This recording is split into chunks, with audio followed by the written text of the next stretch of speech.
Muy bien, vamos a continuar porque tenemos que acabar a las 3 en punto. Joan Cailà nos ha dicho que tenemos que ser puntuales. Mi nombre es José María Miró y trabajo en el Hospital Clínico de Barcelona y el comoderador de esta mesa redonda tengo el honor de compartirla con Adrián Sánchez, que trabaja en el Hospital Vall d'Hebron de Barcelona, y vamos a discutir sobre el tratamiento de la tuberculosis y las dificultades para obtener la medicación. En fin, las dos cosas son muy importantes, ¿no? Y tenemos, si la mesa previa era espectacular, esta es espectacular por dos. Es un nivel altísimo de los 4 ponentes que tenemos, y para mí y para nosotros es un honor invitar al primer ponente, que es el profesor José Antonio Caminero, que es neumólogo del Hospital Universitario Dr. Negrín de Las Palmas de Gran Canaria, y que nos va a hablar de los tratamientos acortados de la tuberculosis y de la infección tuberculosa latente. Es importante ajustarse al tiempo para que podamos ir a comer a las 3, ¿vale? Venga. Bueno, en primer lugar, quiero agradecer al comité organizador y de una manera muy especial a Joan Cailà, que siga organizando cada año estos talleres, que sabemos que con diferencia es lo mejor que se hace de tuberculosis en este país. Y además agradecerle que en los últimos 2 años lo haya hecho de acceso totalmente gratuito. Vamos a hablar de un tema que es tremendamente novedoso. Lo que es cierto es que lo que aprendimos en la década de los 60, los 70 y los 80 del siglo pasado, nos dijeron que probablemente los fármacos los teníamos que clasificar de esta forma. Primera línea, rifampicina, isoniazida, piracinamida y etambutol, y todo lo demás segunda línea. Pero de la experiencia que hemos acumulado en los últimos 5 a 10 años, sabemos que esta clasificación se ha quedado totalmente obsoleta. Ahora mismo a los fármacos deberíamos exigirles mucho más que dar, por ejemplo, etambutol, que es un mal fármaco. Por ejemplo, le deberíamos pedir que tuvieran el mayor número posible de estas 4 grandes características. Primero, que tengan una buena capacidad bactericida, que son aquellos fármacos que matan a los bacilos que se están replicando continuamente, que son miles de millones que están en las cavernas y en los infiltrados, y que son los que dan los síntomas, la transmisión, y los que matan al enfermo. Los fármacos bactericidas son los que le salvan la vida al enfermo y los que lo curan. Pero además deberían tener una buena capacidad esterilizante, que son aquellos fármacos que pueden matar a los bacilos latentes o semilatentes, que saben que son los responsables de las recaídas. Por lo tanto, un fármaco con buena capacidad esterilizante va a evitar recaídas y, sobre todo, va a acortar tratamientos. Aquí viene la parte a la que luego me voy a referir. Que tengan una buena prevención de resistencias y que tengan una mínima toxicidad. Todo ello para cumplir los 4 que yo llamo mandamientos básicos de la tisiología del tratamiento de la tuberculosis, que deberían ser estos. Al menos 3, en condiciones ideales donde sepamos o sospechemos que hay una elevada probabilidad de sensibilidad, fármacos nuevos o con probable eficacia, sino que fueran 4. Pero no me vale con 3 o 4 cualquiera, porque si quieren yo les digo piracinamida, etambutol, etionamida y cicloserina. Estos son amigos del bacilo, poco le van a hacer al paciente. ¿De acuerdo? Por lo tanto, de ellos, al menos 2 deben tener una buena capacidad bactericida, para que le salven la vida y lo curen, y otros 2 tengan una buena capacidad esterilizante, para evitar recaídas y conseguir acortar los tratamientos, que esto siempre facilita adherencia, y el tiempo suficiente para curar sin recaídas.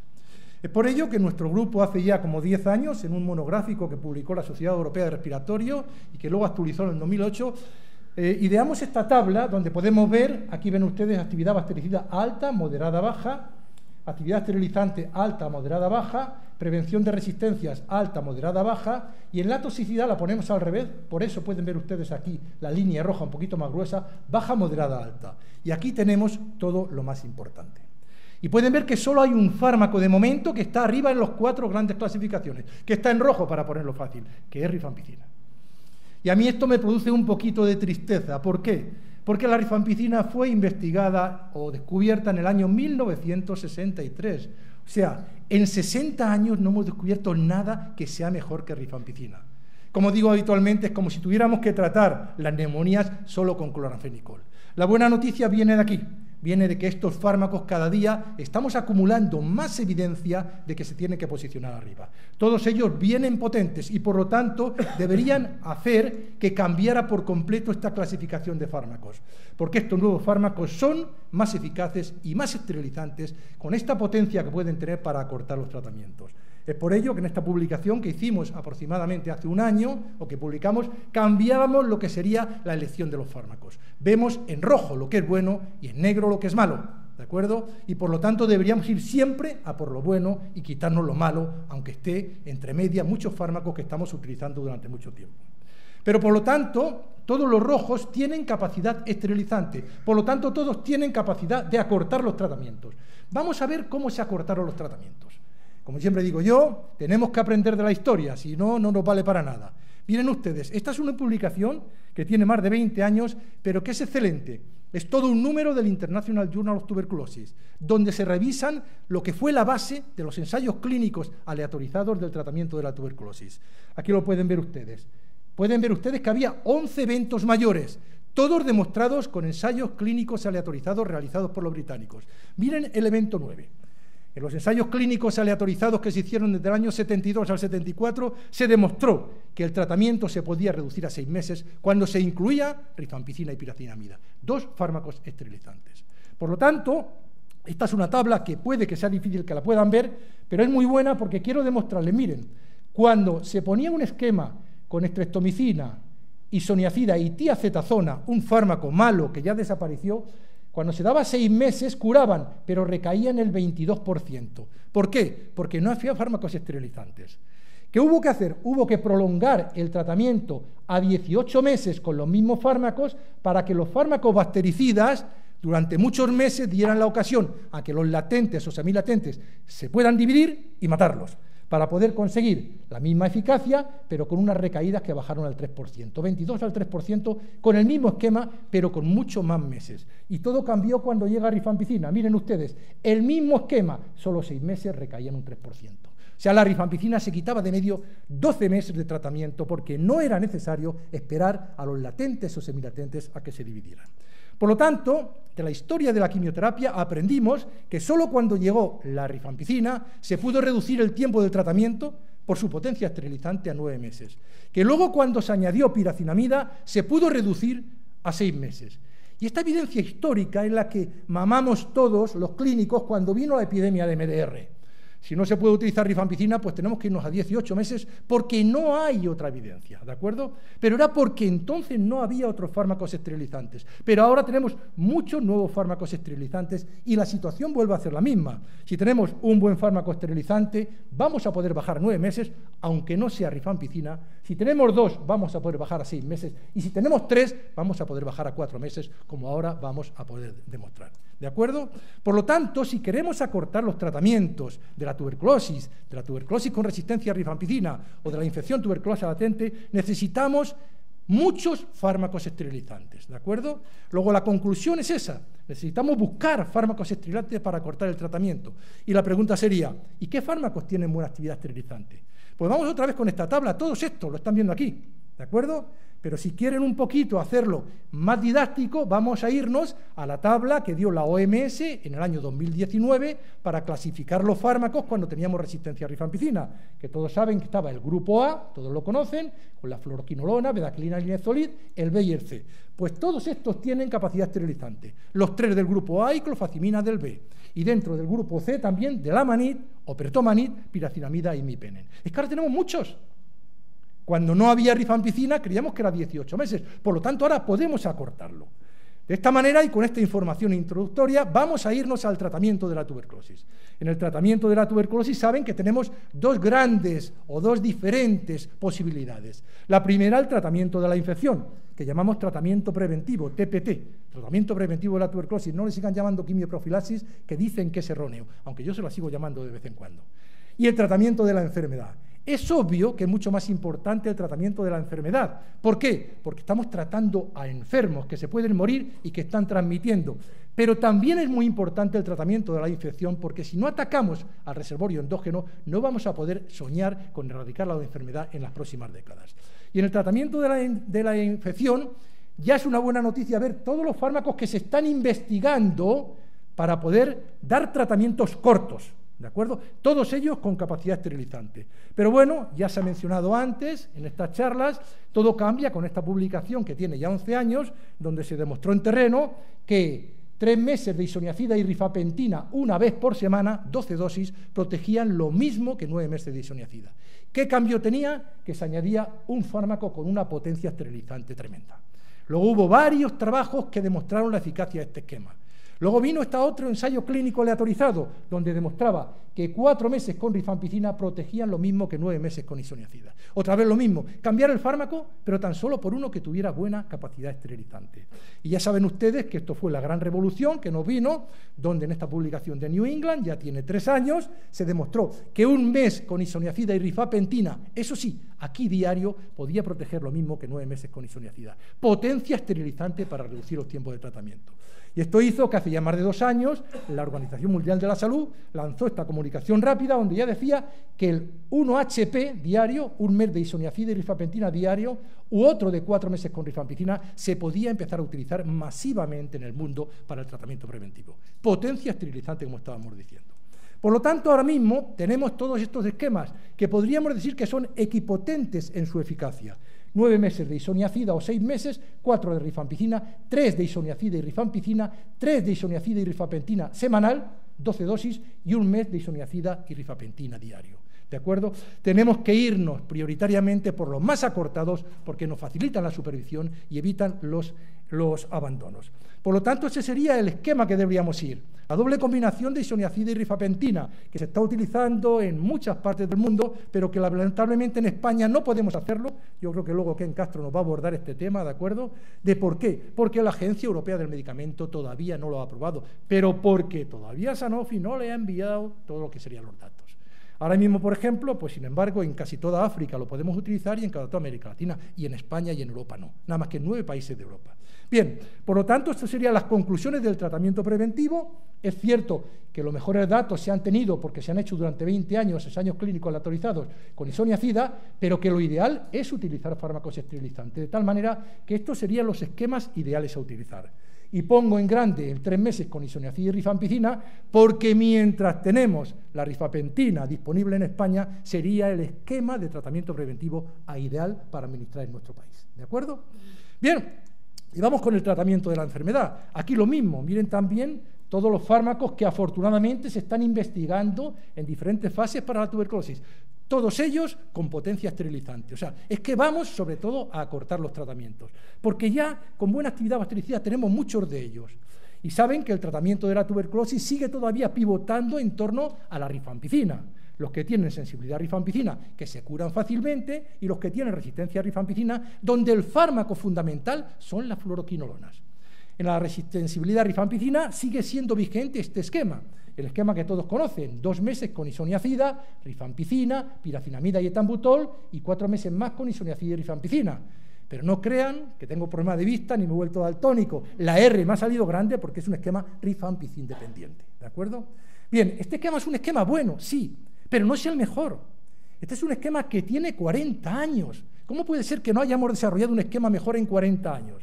Lo que pasa es que es un esquema muy programático, trabaja muy bien en terreno, cura al más del 95% de los enfermos, es barato, tiene menos de un 5% de efectos adversos y seguimos con él.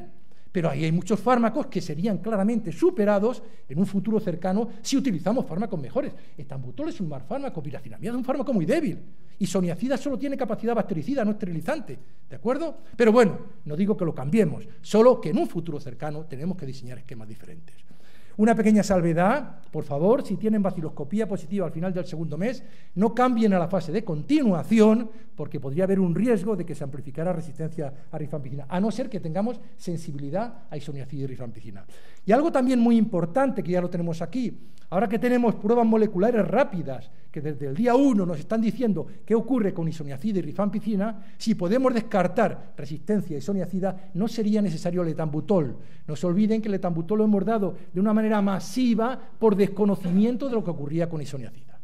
Pero bueno, este esquema, ¿por qué no intentar reducirlo? Y aquí viene esta publicación de hace un año, donde se comparó el esquema, como el esquema control, el esquema que utilizamos, con 2 esquemas de 4 meses. ¿Y qué pasó? Que un esquema de 4 meses se demostró no inferior.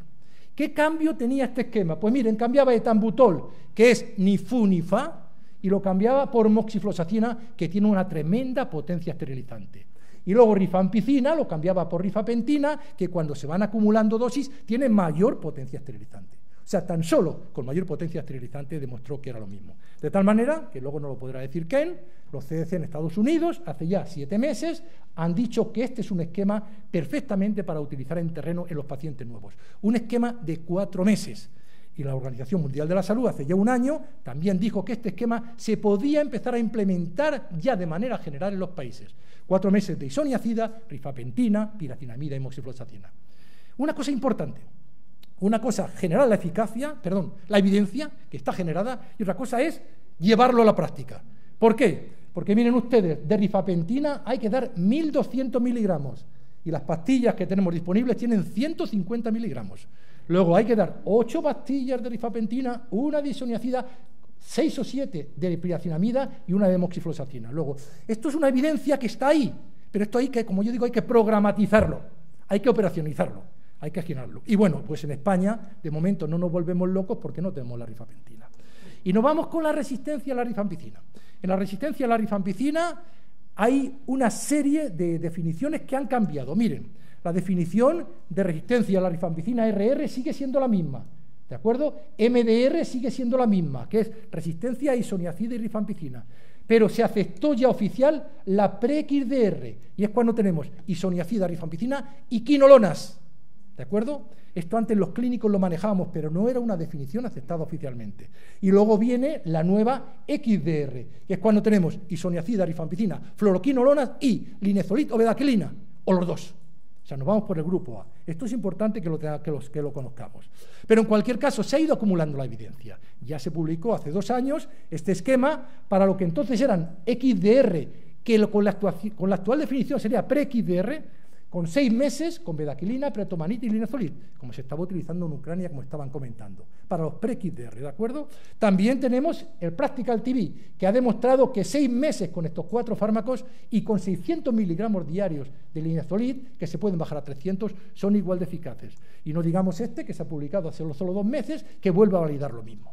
Por lo tanto, por eso la Organización Mundial de la Salud hace ahora 5 meses que ha dicho que a todos los pacientes con tuberculosis con MDR hay que darles este esquema, ¿de acuerdo? 6 meses con bedaquilina, pretomanit, linezolid y moxifloxacina. Y miren lo que resalta, en condiciones programáticas, o sea que podemos empezar ya, porque antes las condiciones de investigación operacional, lo dijo muy bien en Ucrania, eran tantas que solo se lo dabas a Pepe Caminero si medía y pesaba una cantidad. O sea, las condiciones de investigación operacional están bien, pero al final le metían tantos criterios de exclusión que al final no se lo dabas a nadie. Ahora esto es en condiciones programáticas, se puede empezar ya con este esquema de 6 meses, ¿de acuerdo? Bueno, quiero tan solo recordarles que en el año 2017 la CEPAR publicó su normativa sobre el tratamiento de la resistencia, donde tuve la suerte de compartir o de liderar el grupo con Joan Cailá, con José María García, con Francisco García Pérez, con Juanjo Palacios y con nuestro querido Juan Ruiz Manzano, y que luego lo actualizamos en el 2020 y en el 2021, y ya hace 3 años nosotros recomendábamos esto, prácticamente 2 años de la OMS decíamos que este es el esquema para la MDR, son 6 meses con bedaquilina, levofloxacina y linezolid, eso sí, dejando muy claro que antes de empezar el esquema tendríamos que tener un test que descarte resistencia a las fluoroquinolonas, ¿de acuerdo? Luego vamos por aquí. Y en la tuberculosis pre-XDR, que también tiene resistencia a las fluoroquinolonas, pues 6 meses con bedaquilina, pretomanit y linezolid, ¿de acuerdo? Como ven, estamos acortando los esquemas de tratamiento, incluidos en los pre-XDR. De tal manera, y esta es la penúltima diapositiva, que este sería mi sueño para manejar a todos los pacientes que tengan síntomas o signos sugestivos de tuberculosis, que ahora le llamamos tuberculosis presuntiva, no sospechosos de padecer tuberculosis, que esto es criminalizar al enfermo.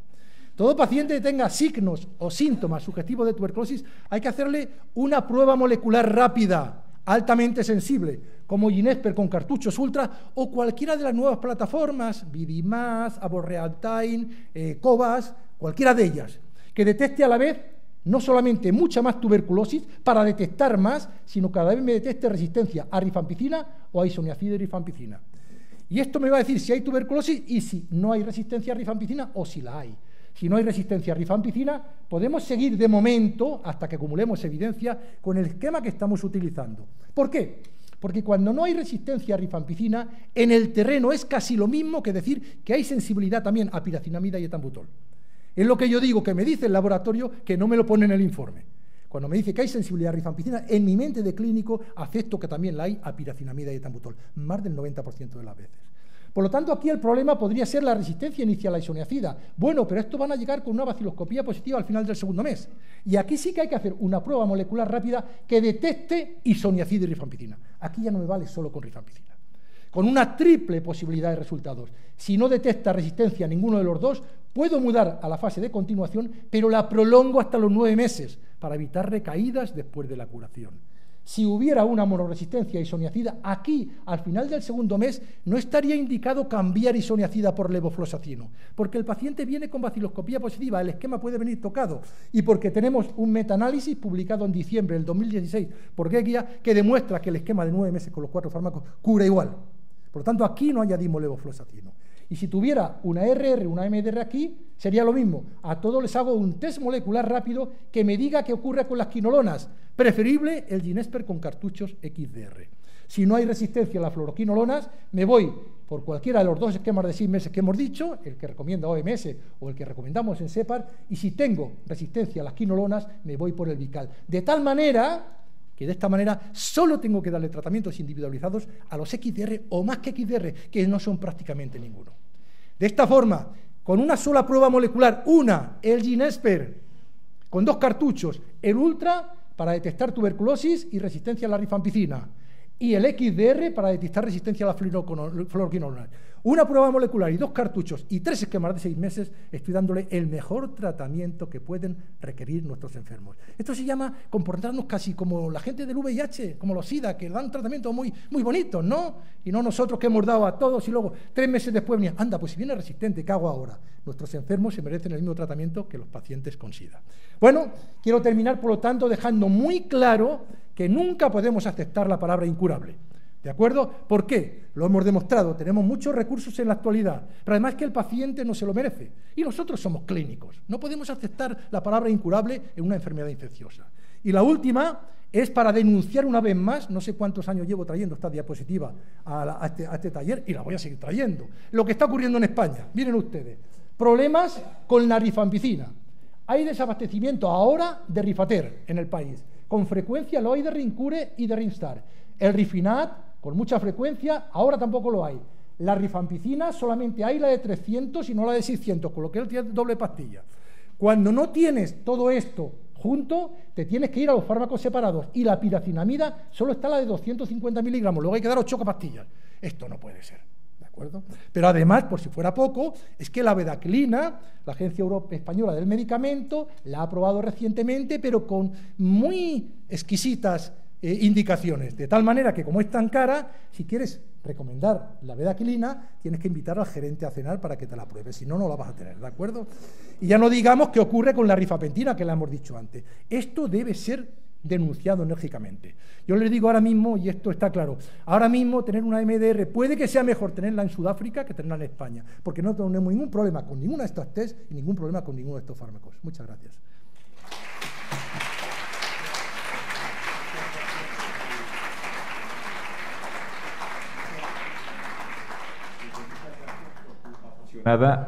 Y brillante presentación. Doy la palabra a Adriana. Muchas gracias, como siempre una excelente presentación, y ahora tenemos el placer de contar con nosotros y de escuchar a David Barros. David Barros es director de investigación de la Unidad de Salud Global de GSK, también es vicepresidente y es miembro de uno de los consorcios que va a cambiar o que va a hacer más avances en el tratamiento de la tuberculosis en los próximos años, como es Unite for TB, que es un consorcio integrado por un número muy importante de entidades que trabajan en la tuberculosis desde hace muchos años, que seguro que va a ser una presentación muy interesante y que vais a tener muchas dudas a la hora de las preguntas posteriores. Adelante, David. La reunión será, bueno, o la conferencia será a través de Zoom, por teleconferencia, por problemas de agenda de David. Y también me gustaría comentaros ahora, perdona David un segundo, que la comida es en la 4ª planta, ¿de acuerdo? Cuando termine la sesión no os vayáis, podéis subir a comer, que años anteriores hay gente que no lo sabía y se marchaba rápidamente. Y que después continuaremos a las 4, ¿de acuerdo? Sobre todo para los que estén online, a las 4 empezamos otra vez. Tenemos 1 hora para comer. Gracias.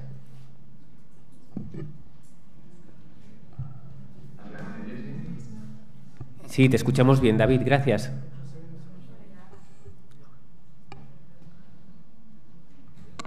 La presentación no la vemos. Bueno, igual no hace falta verme aquí. Estoy intentando, así como estoy, ¿vale?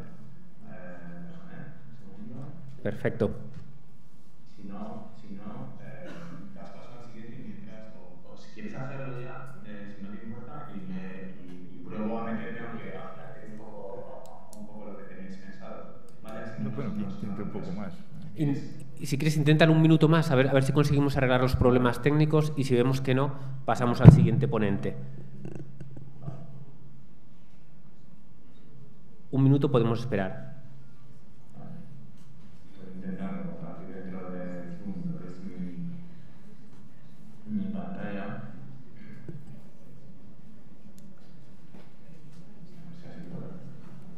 No sé si desde el área técnica nos podéis dar soporte o podéis darle indicaciones a David. No, tiene que compartir ahora. De todas maneras, creo que Isabel tiene mi presentación. En mi presentación lo preferís poner y yo te digo cuando cambiar la slide. Bueno. Esto lo podemos hacer directamente. Es una alternativa, sí. Sí. Pues podréis, no sé si tenéis la presentación de David y podéis proyectarla. Que se está mostrando, ¿no? Ahora. Listo, sí. ¿La puedes ver tú, David? Sí, yo la veo también. Si lo dejáis en la visita anterior, mejor para mí, porque así lo dejáis en la vista. Vale, pues intento recuperar el tiempo que hemos perdido sobre la marcha. Mil gracias por dejarme darme la oportunidad de presentar. Joan, una pena no estar ahí con vosotros.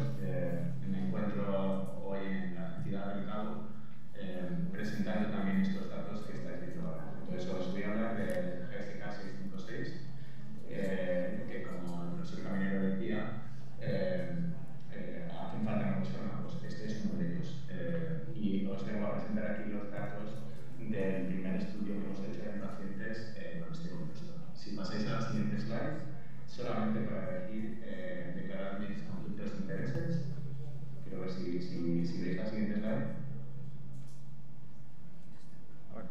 Bueno, empleado de GSK y de las acciones relacionadas con la compañía, y mencionar que esta presentación, como veis abajo, me encanta el deporte y ha venido a ocurrir en dos pasos. Primero presenté en la Keystone Conference los resultados de bacteriológicos.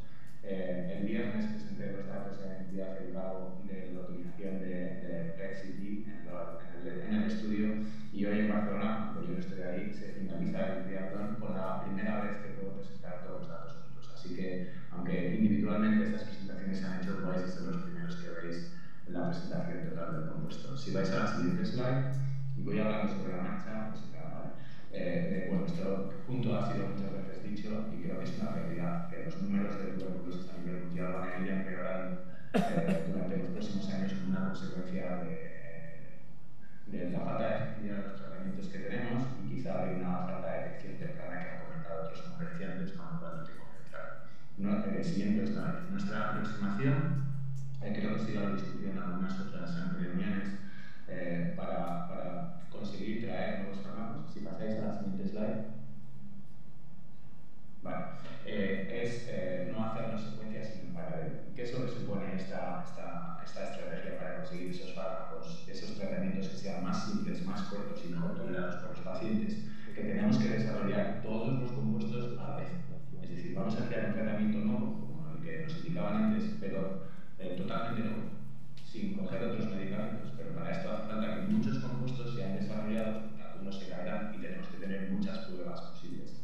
Esta es una decisión que hemos tomado entre los que estáis en el sector básico, como mencionáis a vosotros, tratando de desarrollar nuevas medicinas. En la siguiente slide os presento todos los proyectos que tenemos dentro de GSK. Estos son proyectos nuestros. Los colorcitos tienen que ver con la referencia, porque todos nuestros proyectos los hacemos en colaboración. Entonces, de todos estos compuestos, hay inhibidores de síntesis de proteínas, inhibidores de tipo beta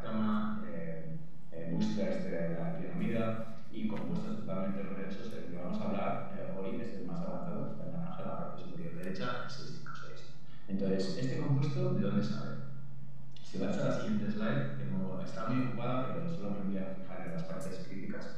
¿Este compuesto de dónde sale? Este compuesto es un inhibidor de síntesis de proteínas con un mecanismo totalmente novedoso. Inhibimos el editing site de la leucin-tiarenina sintetasa. Y las principales características de este compuesto es que inhibe tanto el medio extracelular como intracelular. Cuando trabajamos con macrófagos a unas concentraciones, a unas inhibitorias extremadamente bajas, es selectivo de micobacteria y es activo frente a cepas de MDH con XDA. En la segunda columna vengo a representar un poco la característica principal del compuesto, y es que es capaz de conseguir su máximo de actividad a dosis tan bajas como 1 miligramo. Y en estudios de combinación de relapse ha demostrado capacidad para poder aportar este tratamiento. Ahora os comentaré un poco de la siguiente imagen, de la siguiente diapositiva. En cuanto al desarrollo del compuesto, lo más característico es que tiene la anterior slide, un átomo de boro en su estructura, que no es algo común dentro de los fármacos que están en desarrollo, de los existentes. Tenemos una predicción de que se podría utilizar a tan solo 20 miligramos en una dosis diaria por vía oral. No tiene interacciones droga-droga con antirretrovirales o fármacos antidiabéticos. Y tenemos estudios de toxicidad que soportan seguir adelante con los que apoyan periodos de administración durante un periodo de 4 meses. Entonces, quería mostraros un poco cuál era el potencial y por qué al final hemos hecho estudios de PET-CT. Si vais a la siguiente slide, claro, teníamos una actividad buenísima para el ratón, y aquí esto no va a regular ratones. Si vais a la siguiente slide, no va a regular ratones, va a regular humanos al final. Entonces, los modelos animales más preferibles son aquellos que representan la población humana. A ver, creo que no pasa a la siguiente slide. Necesito aquí. Muchas gracias. Vale, entonces, un modelo que a mí me gusta especialmente es el modelo de Marmoset, en el cual podemos estudiar el compuesto en monoterapia durante tiempos largos, mientras que en humanos no están restringidos a las 2 semanas. Aquí podemos ir a 2 meses. Entonces, lo que hicimos es, en un modelo de Marmoset, podemos hacer series de PET-CT sin tener afección a la salud bueno, vamos a afectar de todas, pero no tenemos las mismas restricciones que tenemos en humanos. Y lo que ves es una serie de PET-CTs que fueron llevados a cabo cada 2 semanas, a partir de la semana sexta, que realmente es la semana 2 de administración. Entonces, la 8 es la semana 2 de administración. Entonces, lo que veis en la secuencia es como el compuesto tiene la capacidad de reducir las abnormalidades presentes en los pulmones de los marmosets, y terminado el estudio, extraemos los pulmones y medimos descenso de CCU. Y conseguimos una reducción entre 2,7 y 2,6 logaritmos de CCUs a una dosis de tan solo 2 miligramos kilo. Esto fue como un resultado enormemente bueno y sirvió para dar adelante el compuesto y llevarlo adelante a fases humanas. Entonces, lo que voy a hablar a continuación es una slide súper breve del estudio de primero humano, que está publicado, con lo cual no pierdo mucho tiempo. Y en el estudio, lo que cabe destacar es que éramos capaces de alcanzar la dosis terapéutica en la dosis de tan solo 25 miligramos. Estudiamos el compuesto en dosis repetida durante 14 días y no observamos efectos adversos ni ningún efecto que fuera limitante de la toxicidad. El compuesto tiene una vida media de alrededor de unas 30 horas, la exposición es proporcional a la dosis, la eliminación es renal y no presenta interacción con comida. Lo cual nos llevó a, en la medida posible, lo más rápido posible, ir a los estudios que os voy a contar en la siguiente slide. Entonces, como os he dicho antes, nosotros trabajamos en colaboración con diferentes instituciones, y en el caso concreto el estudio de EVA fue llevado a cabo por el consorcio que se llama Antibiotic, con las instituciones que estáis ahí, y algunos de vosotros han formado parte de los que estáis ahí en la sala de la Advisory Board. Entonces, había 2 objetivos principales. Uno es el estudio de beta-lactamas para TB, que ya os lo contaré otro día, y hoy el estudio de EVA 656, que paso a detallar en la siguiente slide.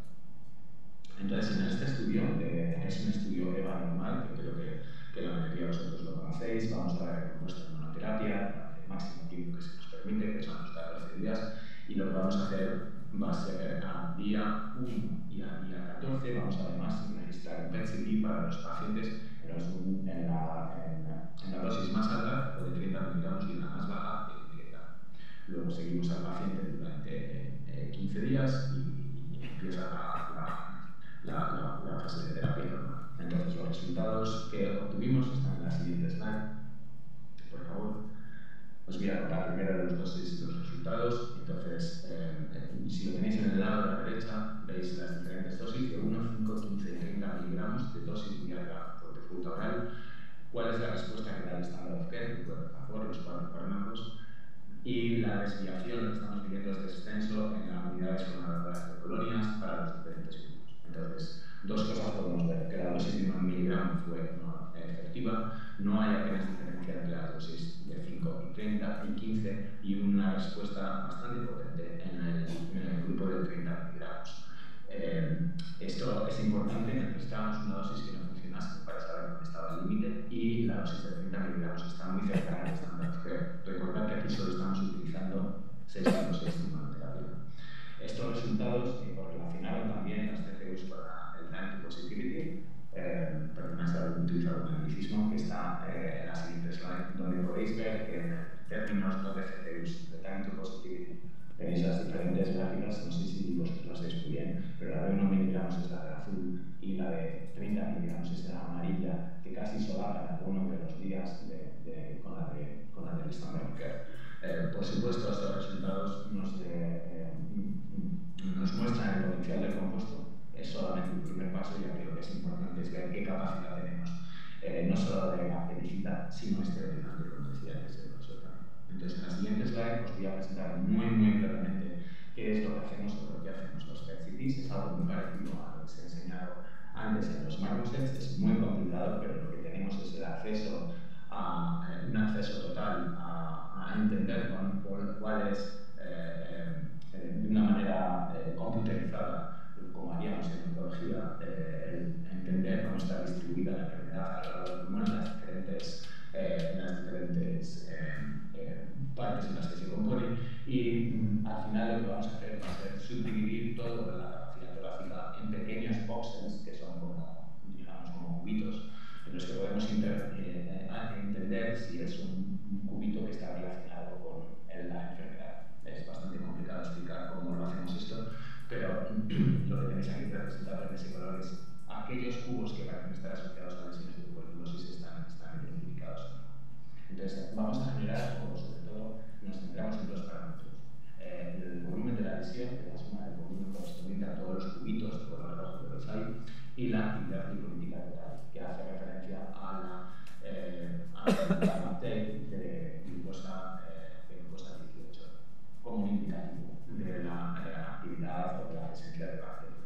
Cuando estas dos se reducen, indica que la evolución de la enfermedad es hacia resolución. Entonces, esta técnica nos permite hacer tres cosas, y voy a ir muy rápido y con esto termino. En la siguiente slide, lo que tenéis representado es qué podemos hacer en cuanto al número de cubos por participante. Entonces, recordad que os he dicho que hemos cogido los grupos de 30 y de 1, que eran total 19 pacientes, 12 en el de 30 y 6 en el de 1, o 13 y 6. Y entonces, todos estos, imaginaros que sumamos todos los cubos de todos los participantes, pues suman 500.000 de puntos, de los cuales 63.000 serían relacionados a cubos relacionados con la enfermedad, cubos de GB, si queréis. Y lo que podemos hacer es, para cada uno de los 19 pacientes que están representados del lado de la derecha, tenemos el número de cubitos de cada uno de ellos, y podemos ver si estos cubitos estaban presentes en el día 1 y en el día 14, y eso es un verde, cubitos que aparecieron en el día 14 y no estaban presentes el día 1, o cubitos que estaban presentes en el día 1 y han desaparecido a lo largo del tratamiento. Es decir, a nivel no molecular, pero a nivel topológico podemos seguir la evolución de cada una de estas lesiones. Más concretamente, la segunda parte que podemos hacer es qué parámetros vamos a utilizar desde la CCI, estos dos que estoy viendo, lesion volume y total glycolytic activity. Si vais a la siguiente slide, entonces os voy a mostrar una representación, parece un poco complicada, pero de verdad que no es. Entonces, lo que vamos a ver es, tenemos los pacientes en 30 miligramos, los pacientes Vision Volume, con la Total Liquidity Activity, todos los pacientes en el grupo de 30 miligramos ofrecen un descenso con respecto a los parámetros correspondientes con respecto al baseline. Mientras esto ocurre en 30 miligramos, la dosis de 1 miligramo da unos resultados fluctuantes. Para ver un poco el ejemplo cómo sería, os he seleccionado el paciente que mejor responde dentro del grupo de 30 miligramos y el que peor lo hace dentro del grupo de 1 miligramo. Y podemos observar que en términos de volumen hay una resolución de la enfermedad equivalente a 60 mililitros, mientras que en el 1 miligramo la enfermedad progresa a un volumen equivalente al de 30 mililitros. Y estos datos correlacionan bien con los datos que hemos visto antes bacteriológicos. Pero no nos quedamos aquí, podemos entender todavía un poco más. ¿Y qué es lo que podemos entender? Si vais a la siguiente slide, podemos conocer cómo este compuesto es capaz de actuar frente a diferentes compartimentos. Entonces, podemos evaluar cómo nos comportamos frente a lesiones de tipo densa, como los infiltrados o las consolidations, y cómo se comporta en cavities. En el lado de la izquierda tienen representados en los grupos de 30 miligramos y de 1 miligramo, creo que está haciendo ahí cosas raras, el comportamiento de lesiones de tipo que denominamos densas por esta técnica, y en el lado de la derecha en cavidades. Entonces, como veis, en estos resultados, insisto, son solo 14 días de cambio, todos los pacientes responden en lesiones densas con unos datos bastante potentes, y en el caso de las cavidades esto no ocurre de una forma tan directa, posiblemente acceso, o nosotros pensamos que las señales no se dependen de una para las 14 días, que probablemente estén viendo la aplicación de tratamiento, como vamos a hacer a continuación, se vería esta mejora.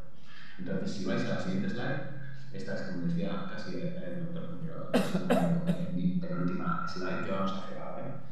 Con la analogía del deporte son estudios de combinación, y tengo solamente 2 slides para hacer un pequeño resumen de cuáles son nuestros planes.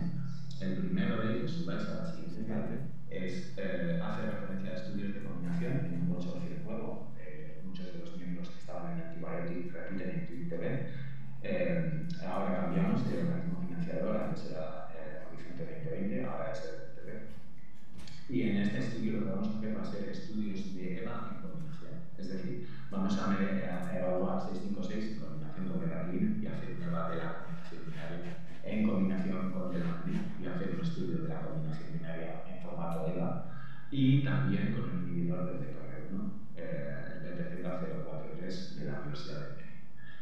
Esto es lo primero, lo haremos en combinaciones binarias para luego dar un salto a las combinaciones de multipartners. Estos estudios ya están teniendo lugar, hemos terminado casi con betaquilina y betaquilina, nos falta uno, la fase de administración. Y si vais a la siguiente slide, no he dicho mucho de Night4TV porque esto lo presenté el año pasado, pero ya es una realidad, estamos iniciando este proyecto. Sabéis que vamos a hacer estudios de fase 2B y de fase 2C, y en este caso lo que queremos es, lo que vamos a estudiar es la combinación de 656, betaquilina, betamánib y un tercer fármaco. Podría ser una fluoroquinolona, como oxitocina o fosfosafina, podría ser una oxazolidina como linezolid o sultesolid, y estamos decidiendo si la mejor otra opción sería utilizar piracinamida. Estos estudios están pensados en que tengan lugar inicien a finales del año que viene, y aquí el challenge es encontrar cuál es la duración óptima del tratamiento, mirar relapse en estudios de fase 2 y poder evaluar cuál es la duración óptima del tratamiento y cuáles son los partners ideales para combinar con 656. Os dejo mis conclusiones en la slide, y simplemente decir que en la siguiente slide, pienso que tenemos un nuevo compuesto que es inhibidor de la síntesis de proteínas. Su potencial en fases de combinación está por ver, pero por el momento ha demostrado que en una dosis extremadamente baja tiene un comportamiento hostil que actúa con claridad en lesiones de tipo denso. Habrá que ver cómo funcionan cavidades, y creo que la utilización del PET-CT nos ofrece la posibilidad de entender mejor cómo los compuestos funcionan en monoterapia y cómo combinarlos. Con esto termino. Tengo las slides de agradecimientos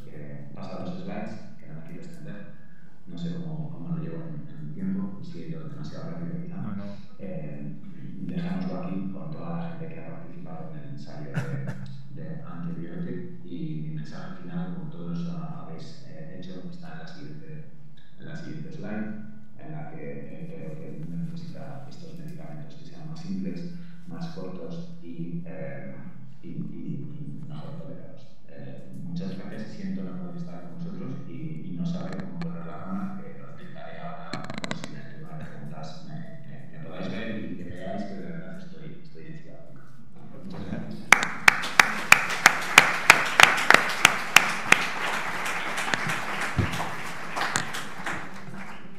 Bueno, David, muchas gracias por la presentación.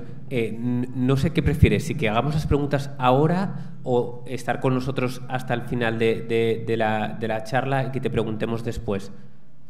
Yo soy todo vuestro, lo que veáis, vosotros sois los que tenéis el hambre, lo que vosotros me digáis yo hago. Perfecto, pues entonces lo dejamos para el tiempo de preguntas. Muchas gracias, David. Muchas gracias por tu excelente presentación. El siguiente ponente es un lujo también tenerlo aquí. Es un brother de la UITB, es Ken Castro. Todos ustedes lo conocen, antiguo director de los TC de la CDC de Atlanta.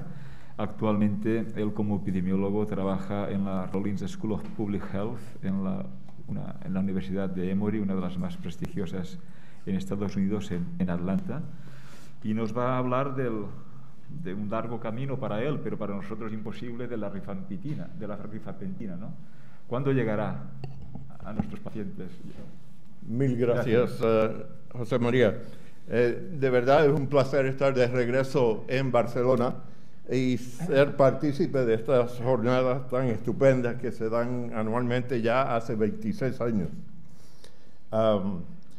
Las presentaciones que han escuchado me han posicionado para hacer, en vez de presentar la ciencia, hacer el uso del activista que nació en los años de la epidemia de SIDA y que ha aprendido la importancia de ser un inconformista para lograr lo que necesitan nuestros pacientes. El título refleja una adaptación de una canción de los Beatles, The Long and Winding Road, y cuando el doctor Kaila me invitó a escribir esta perspectiva y comentario, utilizamos esto. Esta es la traducción nuestra hacia el castellano, no sé si es correcta, pero esa fue la intención.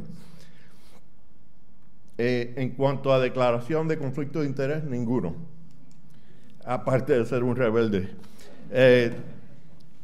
A cubrir en los componentes de esta charla, voy a saltar mucho de esto que ya se ha hablado y hago un eco de las palabras del doctor Caminero, el profesor Caminero, sobre la necesidad de denunciar la situación actual.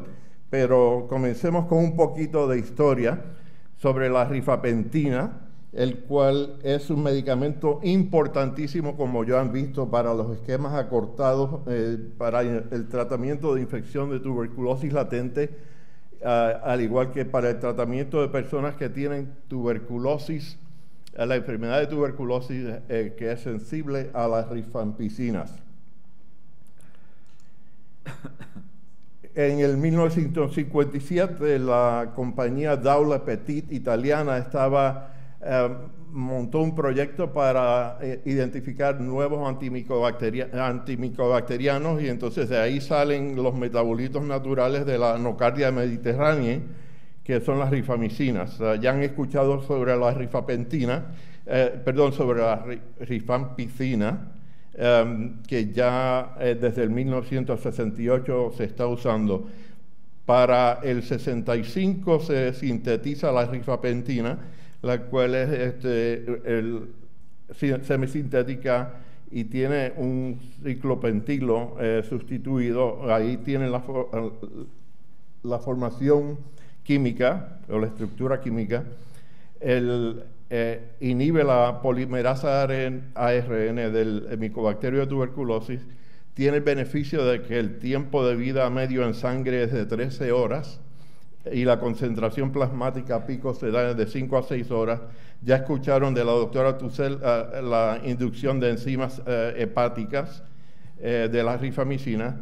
Es excretada en heces y orinas, y en Estados Unidos a partir del 1998 fue aprobada para el tratamiento de tuberculosis, y la foto que ven aquí es la formulación de Priftin, que es la marca que saca Sanofi. Este estudio, ya el doctor Caminero lo mencionó. Lo que quería señalar es que fíjense que esto fue publicado el 8 de diciembre del 2011. No profundizaré sobre los detalles, aparte de señalar de que España y especialmente Barcelona fueron partícipes del consorcio TB Clinical Trials, y aquí se reclutaron y se trataron pacientes.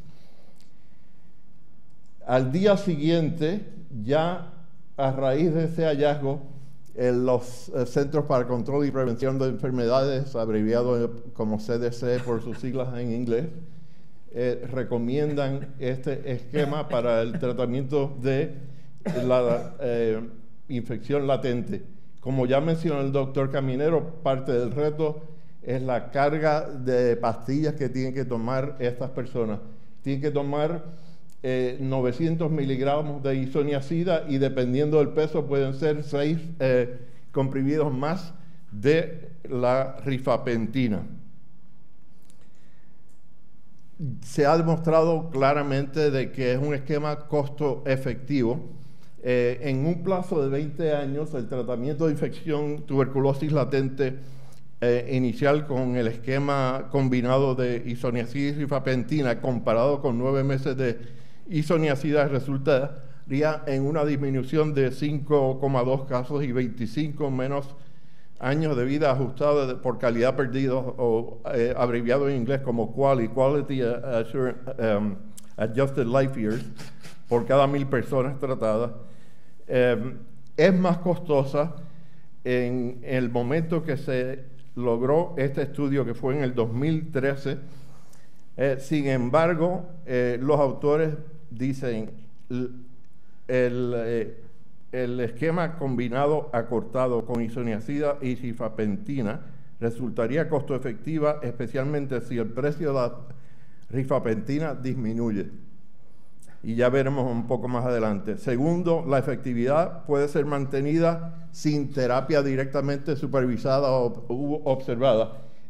Me faltó mencionar que en este estudio se administró el esquema de 3-HP con terapia directamente supervisada, y por tanto las recomendaciones del CDC limitaban el uso de esto, y no se recomendaba para personas con infección VIH ni para niños, porque no habían datos existentes hasta ese momento sobre estas dos poblaciones. Sin embargo, se continuaron los estudios. Además de mostrarse que es costo efectivo, siguieron otros estudios. Ya fue demostrado anteriormente de Swindles, que muestra el uso diario de isoniazida y rifapentina efectivo en personas con VIH. Aquí vemos que los resultados en la población pediátrica demuestran que el esquema es tolerado y efectivo. Y aquí vemos la publicación en AIDS en 2016. El doctor, de hecho, si se fijan en los coautores, vemos a los investigadores de acá de Barcelona contribuyendo a estos estudios muy importantes.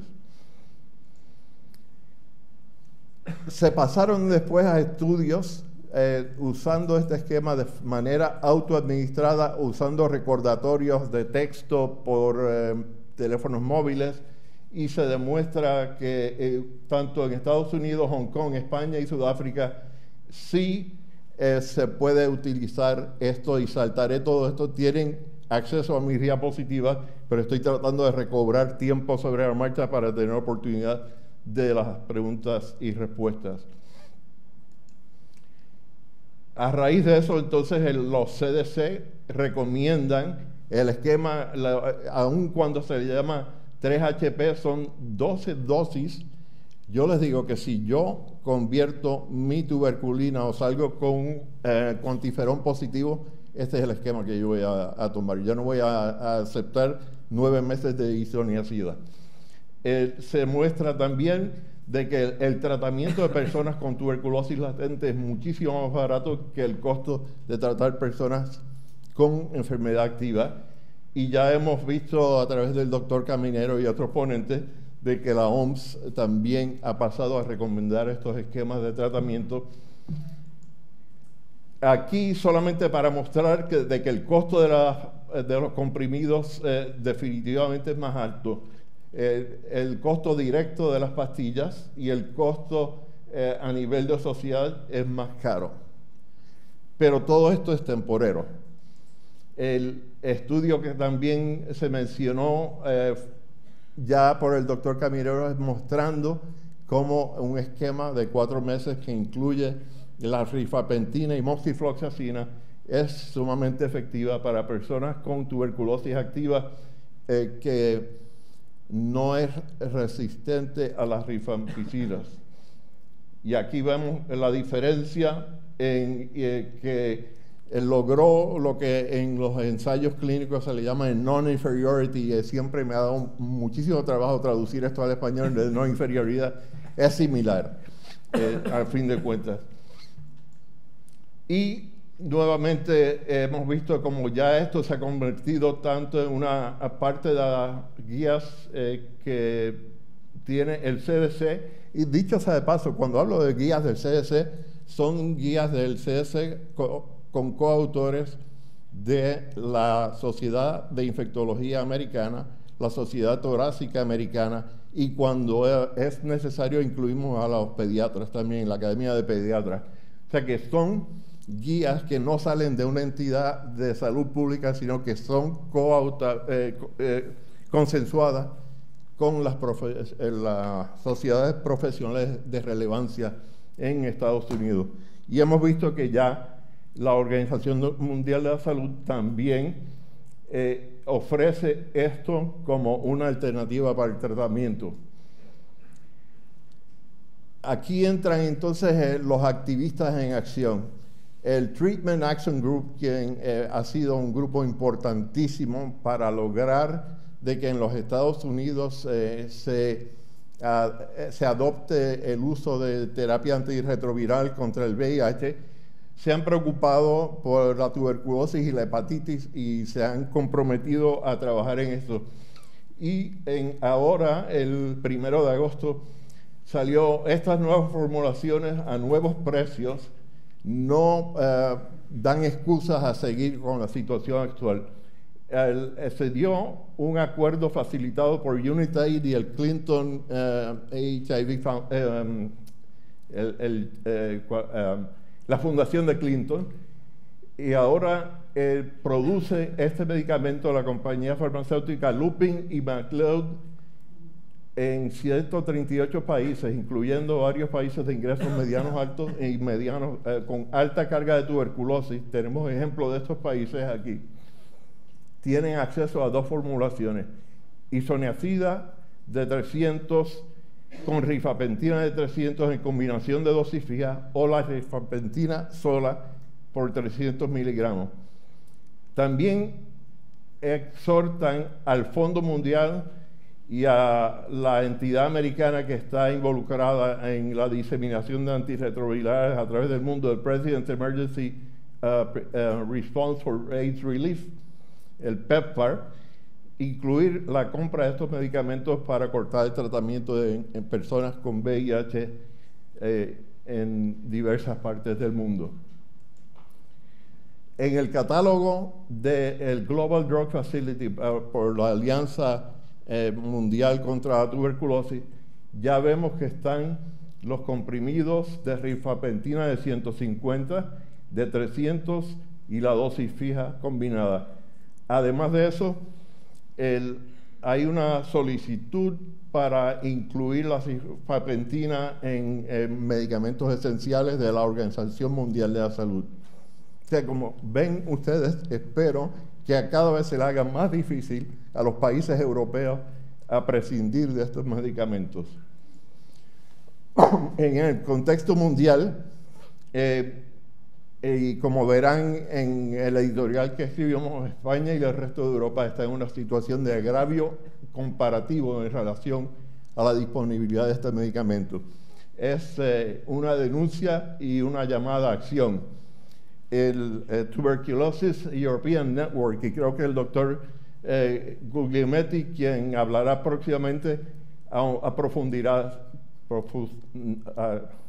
hablará a profundidad sobre esta encuesta que llevaron a cabo durante junio a diciembre del 2020 y actualizada en el 21, donde de los 53 países en la región contactaron 43 respondieron, solamente 6 o 14% tienen acceso a la rifapentina. Sin embargo, históricamente la Comisión Europea otorgó designación de medicamento huérfano a la rifapentina en ese año. 12 años más tarde, la Sanofi todavía no ha presentado solicitud de registro a la Agencia Europea de Medicamentos. En el 16, una carta firmada por diversas entidades a Sanofi peticionaban que sometieran urgentemente esto y todavía los esfuerzos han resultado en vano. Y a pesar de la sólida evidencia, como aquí estoy citando al doctor Millet y Miró, a pesar de la sólida evidencia científica, hasta la fecha no se entiende cómo todavía no está aprobado el uso de rifapentina por la Agencia Europea de Medicamentos, sobre todo teniendo en cuenta que el ensayo clínico que mostró la efectividad se llevó a cabo en este país. Pasando entonces al mes de julio, agosto y más reciente en octubre, el grupo de Treatment Action Group ha desarrollado una campaña donde dice: tras décadas de inversiones en investigaciones, resulta bochornoso de que los hallazgos de estas investigaciones no estén beneficiando a los pacientes, y denuncian y reclaman la necesidad de una campaña inspirada por la vida de Paul Farmer, quien murió en febrero del año pasado a los 63 años de edad, y le llaman la campaña 146 por 24, queriendo decir usar un mes de isoniazida y rifapentina diaria o semanal para el tratamiento de tuberculosis latente, 4 meses de esquemas de 4 meses para la tuberculosis activa sensible a la rifampicina y 6 meses para la tuberculosis multidrogorresistente, y lograr que llegue a los pacientes antes de que finalice el año 24. Ante esta situación, voy a saltar esta, queda claro que hay un llamado y nos corresponde a todos a ser partícipes de cerrar esta brecha en este largo y sinuoso camino de la rifapentina para que llegue a los pacientes necesitados. No creo que éticamente yo como investigador pueda seguir investigando medicamentos y fármacos nuevos si a la hora de probar que funcionan no se los podemos dar a los pacientes que más les hace falta. Y tenemos que aunar esfuerzos para conseguir que este medicamento se convierta en una realidad política a nivel nacional de España, pero a través de todo el mundo. Y les recomiendo, o sea, yo no soy persona de estar preocupado y ansioso, soy persona de acción, o sea que la convocatoria a vosotros, quienes están aquí, es que se contacten con el Treatment Action Group, quienes estoy viendo ya están haciendo reclamos a Tailandia de que introduzcan la rifapentina, que también fue estudiada aquí. Yo creo que tienen un argumento sólido aquí en España para lograr esto, y te puedo dar el correo electrónico de Mark Harrington y de todos los que están involucrados en esto, porque ya es tiempo de acción. Esto debe venir, como dice el doctor Caminero, y denunciarlo anualmente y no ver acción es bochornoso, insoportable, insostenible e incomprensible. Así que con eso cierro, dándole las gracias y dispuesto a contestar cualquier pregunta. Muchas gracias por tu presentación y tu vena activista, que agradecemos muchísimo. Doy la palabra a Adrián. Muchas gracias por la presentación. Ya por último tenemos a Lorenzo Guglielmetti, que es especialista en enfermedades infecciosas, investigador en epidemiología de Médicos Sin Fronteras y también del Centro Nacional de Referencia de Micobacterias en París y miembro del TBNet. So thank you very much. Remember, you have 20 minutes. Yes, try to Thank you very much. Thank you. Oops. We put the timer on. So, muchas gracias a los organizadores y buen día. So I will spare you my Spanish and my Catalan, but will not avoid my English, so I'm sorry for that. It's really a pleasure to be here following the previous speakers. So half of the slides are already covered, so the task will be easier actually. And talk about the bridge between research, innovation, and access to TB drugs, and also briefly to drug susceptibility testing in Europe. So not only rifapentin, also a little bit other recent news in the field of TB. So first of all, yes, this is the plan. Starting from slides that you have already seen a few times today. Just a summary of drug development since the first drug was developed in the 40s and regimen development here. Today, I wanted to focus on two groups of drugs. The rifamycins, which, as we have heard a few times already, were developed by in 1963 and for rifampicin in 1965 for rifapentin in an Italian lab by Pietro Sensi. Also, I'm a bit proud of that. And then the so-called new drugs. So maybe we will end calling them new drugs one day because they are a bit old now for new drugs. But it's still a big achievement because we didn't have any for more or less 40 years.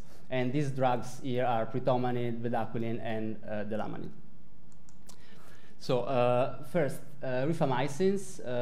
You have the chemical composition of the three drugs here, rifampicin on the left, rifabutin in the middle, and rifapentin on the right. Have been approved by the FDA in the 70s for rifampicin and in the 90s for the other two drugs. And as we have heard very well from Dr. Caminero before, they are really, and rifampicin is really the cornerstone of TB treatment since at least 50 years. Something interesting is that, as we also already discussed, there is growing evidence that we may actually be using these drugs at a lower dose than the optimal dose, and this is very likely going to be shown and true for rifampicin and rifapentin at least, while for rifabutin the dose is much more limited by toxicity. So these are the new TB drugs I mentioned before, bedaquiline, delamanid, and pritomanid. Bedaquiline has been approved by the FDA and EMA more or less 10 years ago. Delamanid was approved only by the EMA in 2014, while pritomanid has been approved more recently between 2019 and 2020, and with a bit of a different indication because it's only approved as part of drug regimen, including also bedaquiline and linezolid. While for bedaquiline and delamanid, the approval is for drug-resistant TB treatment, basically as part of the longer individualized regimen. So these drugs are actually the cornerstone for all the current possible options for drug-resistant TB, and there are quite a few. The individualized longer regimen, the one that was called the Bangladesh regimen, but the all-oral version where bedaquiline has replaced injectable, and also the newly approved 6-month regimen. So we have discussed already a lot about rifapentin. So we already know that rifapentin is the cornerstone for both the shorter regimen options for LTBI, and that this is both are recommended as options by the WHO. We have heard a lot about Study 31, which compared an experimental regimen with rifapentin replacing rifampicin, and another one with rifapentin and also moxifloxacin replacing ethambutol, and also continued for the 2 months of the continuation phase. And we have heard how one of these two arms, the arms with both rifampicin and moxifloxacin, actually achieved non-inferiority in both the analysis population. So this one, which is the equivalent to the MITT, and this one, which is equivalent to the per protocol population. While the other arm here, the rifampicin only arm, where only rifampicin was, the only change was rifampicin replacing rifampicin, did not achieve non-inferiority. So for the first time in decades, a shorter regimen of only 4 months of duration has been approved now because of this trial. In terms of the outcomes, I think something interesting to remark is that the total, this is the rate of unfavorable outcomes, so which was very similar between the control and the rifampicin moxifloxacin arm. There is a little bit of a difference in terms of TB-related failure, in particular TB-related relapse, which is higher.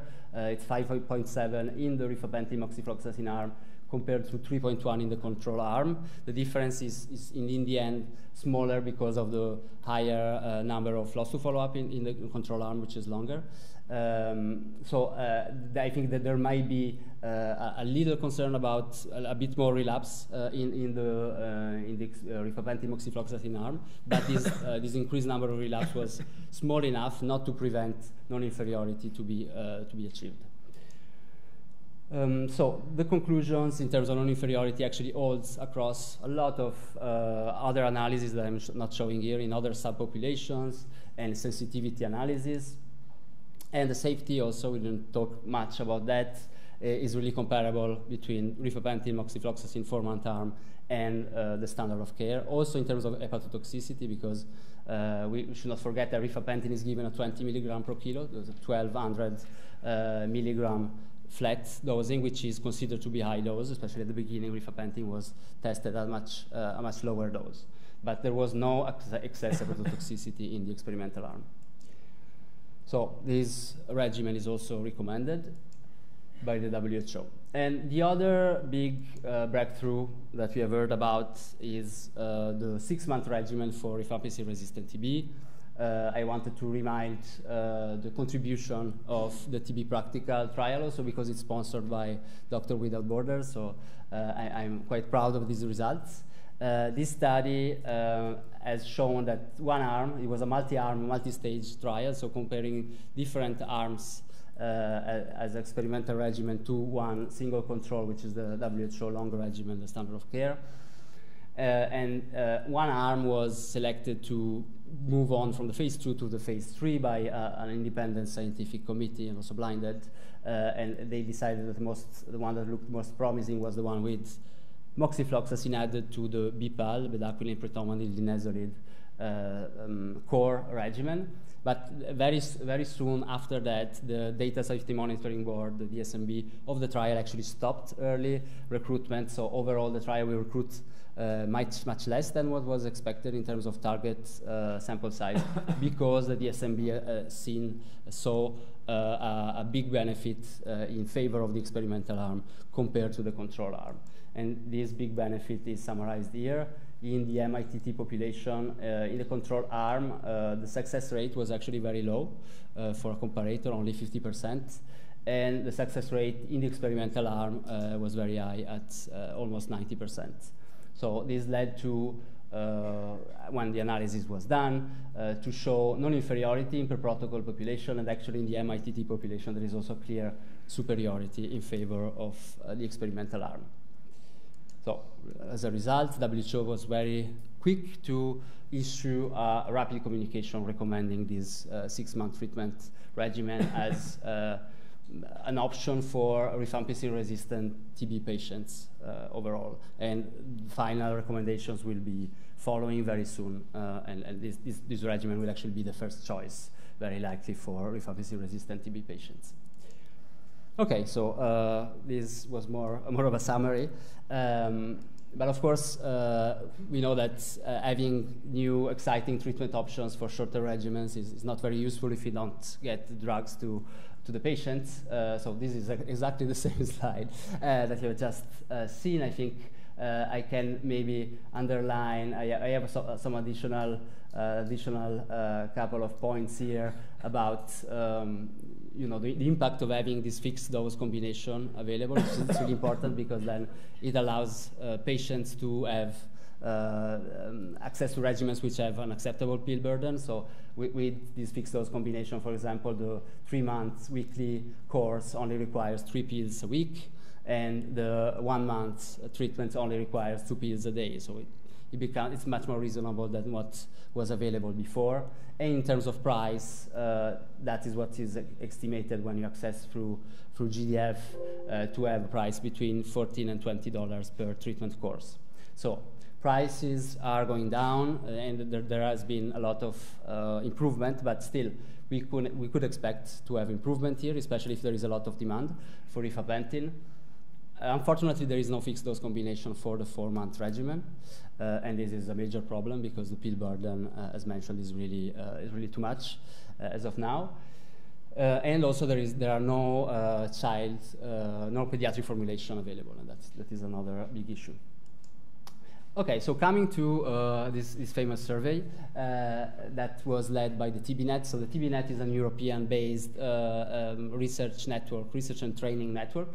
And this work was led by our colleague Gunnar Günther, who is based in Switzerland, and we performed a survey between 2020 and 2021, and we really wanted to, for once, not go to the national reference centers or to the lab, but really try to contact the clinicians on the ground, and so we had one referent from a selected center in most of the countries in the WHO European region, and we asked them about availability to drugs and drug susceptibility testing.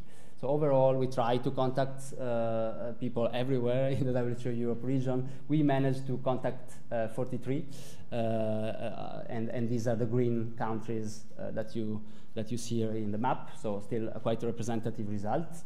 12 countries are from lower and middle income countries, and 31 are high income countries according to the World Bank. So the study has been published this year in the Clinical Microbiology and Infection. For rifampicin, coming back, the results, as mentioned, were really bad. We expected that even the countries that are in green here, where there is access to rifampicin, was actually in many of these countries the access was really only patient-based, compassionate use, not at all access in programmatic care. So even it's actually worse than this picture. So very worrying, also taking into account all the information that we've already heard about rifampicin being part of the essential medicine, also an orphan drug according to the European Commission, so a lot of advantages also for the company, which, however, never registered the drug with the EMA. And yes, mentioning again this letter in 2016, which was advocating for access to rifampicin for LTBI treatment. So currently, it's really not clear when and even if the drug will be available ever in Europe. So we have written this letter complaining, basically, last year in the ERJ, and it was supported by the biggest scientific societies in the field, so the European Society of Clinical Microbiology and Infectious Diseases, the European Respiratory Society, and the European Society of Microbacteriology.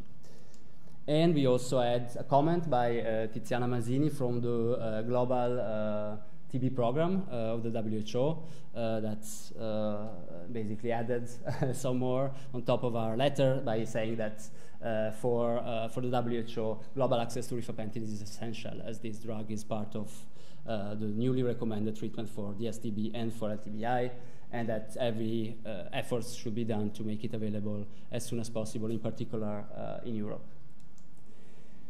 Okay, coming back to the other drugs now, always from our survey, the TBNet. So here we have basically drugs for rifampicin-resistant TB divided according to the WHO grouping, group A, B, C, and here are some other drugs. This is the proportion of countries that reported to have access, with all the limitations of our survey, of course. I think where we have seen, in terms of access to single drugs, we have seen clearly a problem is access to the nitrimidazoles, delamide, and pritomanid. So this was done between 2020 and updated in October 2021. So probably now the situation is better for pritomanid, but I'm not so sure. So the problem is that if you of course you need multiple drugs to create a regimen. So in the end, if we look at regimens, for example, for XDR-TB, so fortunately these cases are rare. Unfortunately, this is also because we cannot diagnose them in many settings. But if you want to treat an XDR case, so a case with resistance to fluoroquinolones and another group A drug between linezolid and bedaquiline, you need a lot of drugs. You need basically to have access to all of the drugs that we have seen before. And this is not the case in many countries. So less than half of the countries in Europe can actually construct an XDR-TB regimen. And this is also a problem if you want to treat pre-XDR-TB with delammanid, just because delammanid access is so low. In terms of phenotypic and genotypic drug susceptibility testing, so very busy slide. I will just summarize the most important findings. In blue, you have access to phenotypic DST. In red, access to genotypic DST. Results are a bit concerning for linezolid, the cycloserine, terizidone, and clofazimine, because we have access to phenotypic DST, which is between 60 and 70%. Genotypic DST is much less. But it's actually concerning for bedaquiline, in particular, phenotypic DST less than half of the countries, genotypic DST 1/4 of the countries, and even lower for delammanid and pritomanid. So we are rolling out new regimens without being able to detect resistance to these drugs, even in Europe. In terms of cost of the regimens, this is also quite interesting. So first of all, if we divide by middle-income countries and high-income countries, the difference in cost is quite big. And in particular, the difference is exponential if we go from drug-susceptible TB to MDR, pre-XDR, and XDR-TB. And this is true also for lower and middle-income countries. And this is all driven by a few drugs, and namely, as usual, the new drugs, bedaquiline, delammanid, pritomanid, where the difference between, for example, lower and middle-income countries and high-income countries can be as high as 70 or 80-fold higher. Okay, last slide from our survey. This is actually it's another analysis which will hopefully be published soon. We wanted to look by country at the proportion of the total cost by the National TB Program spent for treating, just for the drugs, for rifampicin-resistant TB cases, and put that in relation with actually the proportion of rifampicin-resistant cases in the country. So here, dark gray, you have the proportion of rifampicin-resistant TB cases among all cases in the country, and here you have, in light gray, you have the proportion of the costs. So in most countries in Europe, you have less than 10% of the total cases which are rifampicin resistant. In most countries, it's less than 5%. But the costs only for rifampicin resistant TB drugs are more than half of the total cost almost everywhere. The only exception is Finland. And for example, an example which is striking is Italy. In Italy, you have probably 1 or 2% of the total cases which have resistance to rifampicin, but the total drug cost is driven by 90% by the treatment of only these few cases. So the system is clearly completely crazy. Maybe just one word, really the last slide, about pritomanid, because this may just become another big access problem in Europe. And I can only speak about our situation in France, where I work at the National Reference Center. We have a consilium, so we try to get access to pritomanid. So it's interesting to remember that pritomanid has been developed mostly by the TB Alliance, which is not-for-profit company, basically. It has been approved by the EMA this time, so there are no problems there. It's part of the newly approved 6-month regimen. It has been tested by a trial which has been sponsored by an NGO. So it's not really a company that has really put the effort in developing this drug. Nonetheless, in the end, of course, the production has to go to a company. In this case, the manufacturer is Viatris. And then you have the problems of access. So, for example, in France, the drug will not be registered in the country. So we have to access through Italy. To get access to Italy, we have to file a patient-specific request, and that has to go to another company which is in charge of procuring the drug. In conclusion, it's very complicated, and the price is 20,000 euros for a 6-month regimen. So even though development is not totally company-driven or very little company-driven, in the end, the price is the same, and it's still very complicated to access, even if it's approved by the EMA. But I would be happy that the situation is different maybe in other countries. And finally, I mentioned the paper we have published. We have tried to publish this information also in some large public journals. We have produced a little bit of infographics, but we really I really think these results are a scandal in Europe, and so that we need to spread the word. So please have a look at the paper and discuss about this also in your country with your colleagues. And with this, thank you very much. I'm happy to take questions.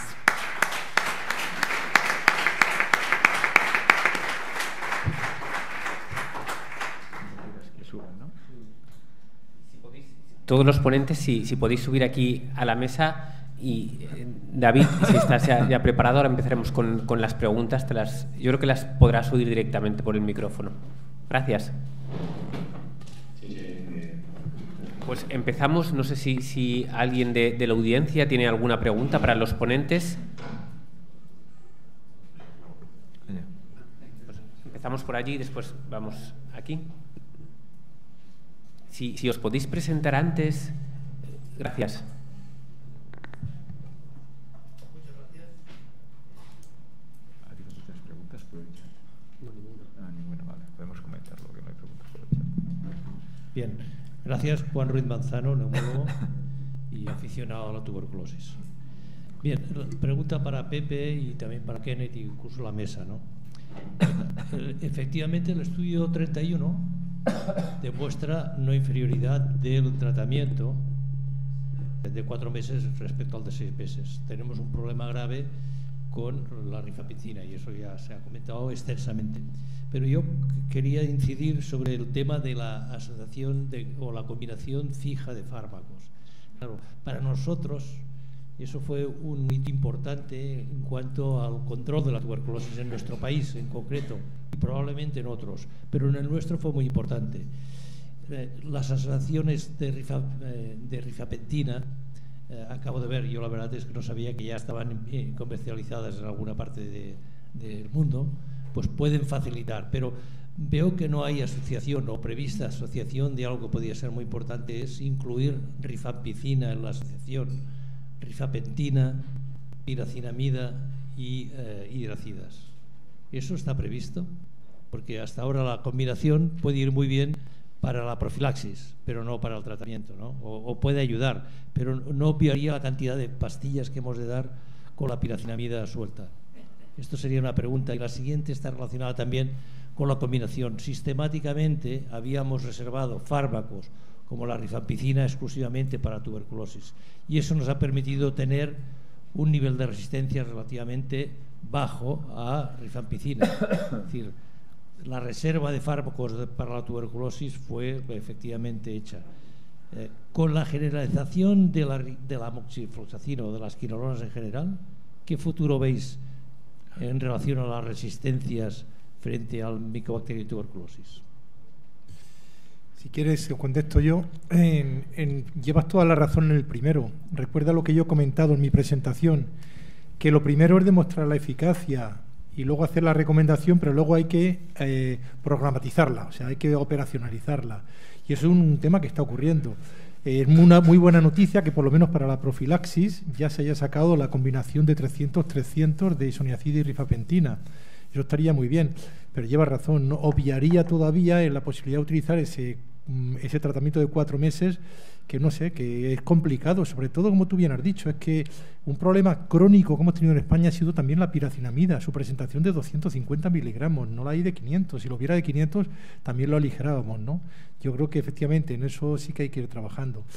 Y respecto al uso masivo que se está haciendo de las fluoroquinolonas en las urgencias y en prácticamente todas las personas que tienen cualquier tipo de infección, ahí ya, no sé, como hace unos 4 o 5 años se publicó un metaanálisis donde se decía que estaba empezando a afectar a la tasa de resistencias en tuberculosis. El ratio era de 2.1. Realmente poco para lo que se está utilizando, porque claro, tendrías que tener una persona a la que le das el tratamiento con la fluoroquinolona por esa infección y a la vez una tuberculosis activa cavitaria, que no es tan frecuente, pero puede ser efectivamente, ¿no?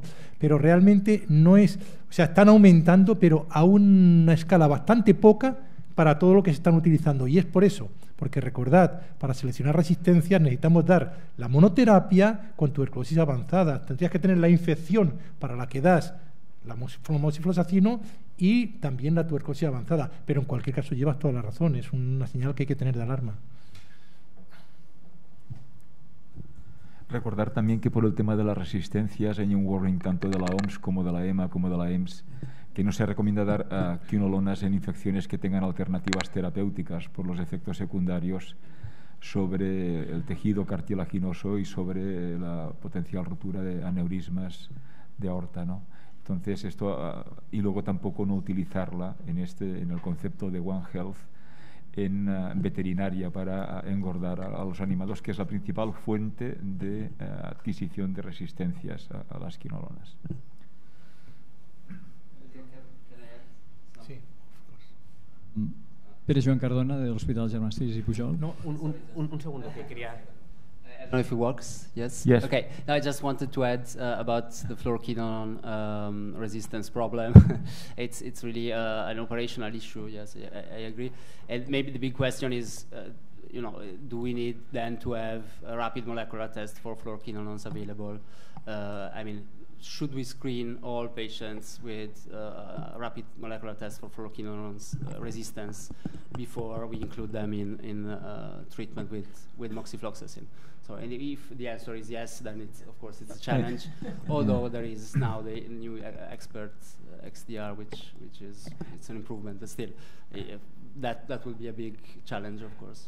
And in addition to your comment, the fluoroquinolones has a very low genetic barrier, so after the exposure to tuberculosis, just 1 week in monotherapy, you can have resistant isolate. So this is very important, and it's not recommended to give monotherapy with fluoroquinolones in patients with pulmonary infiltrates, immunosuppressed patients that can have a pulmonary TB because of the risk of developing resistance.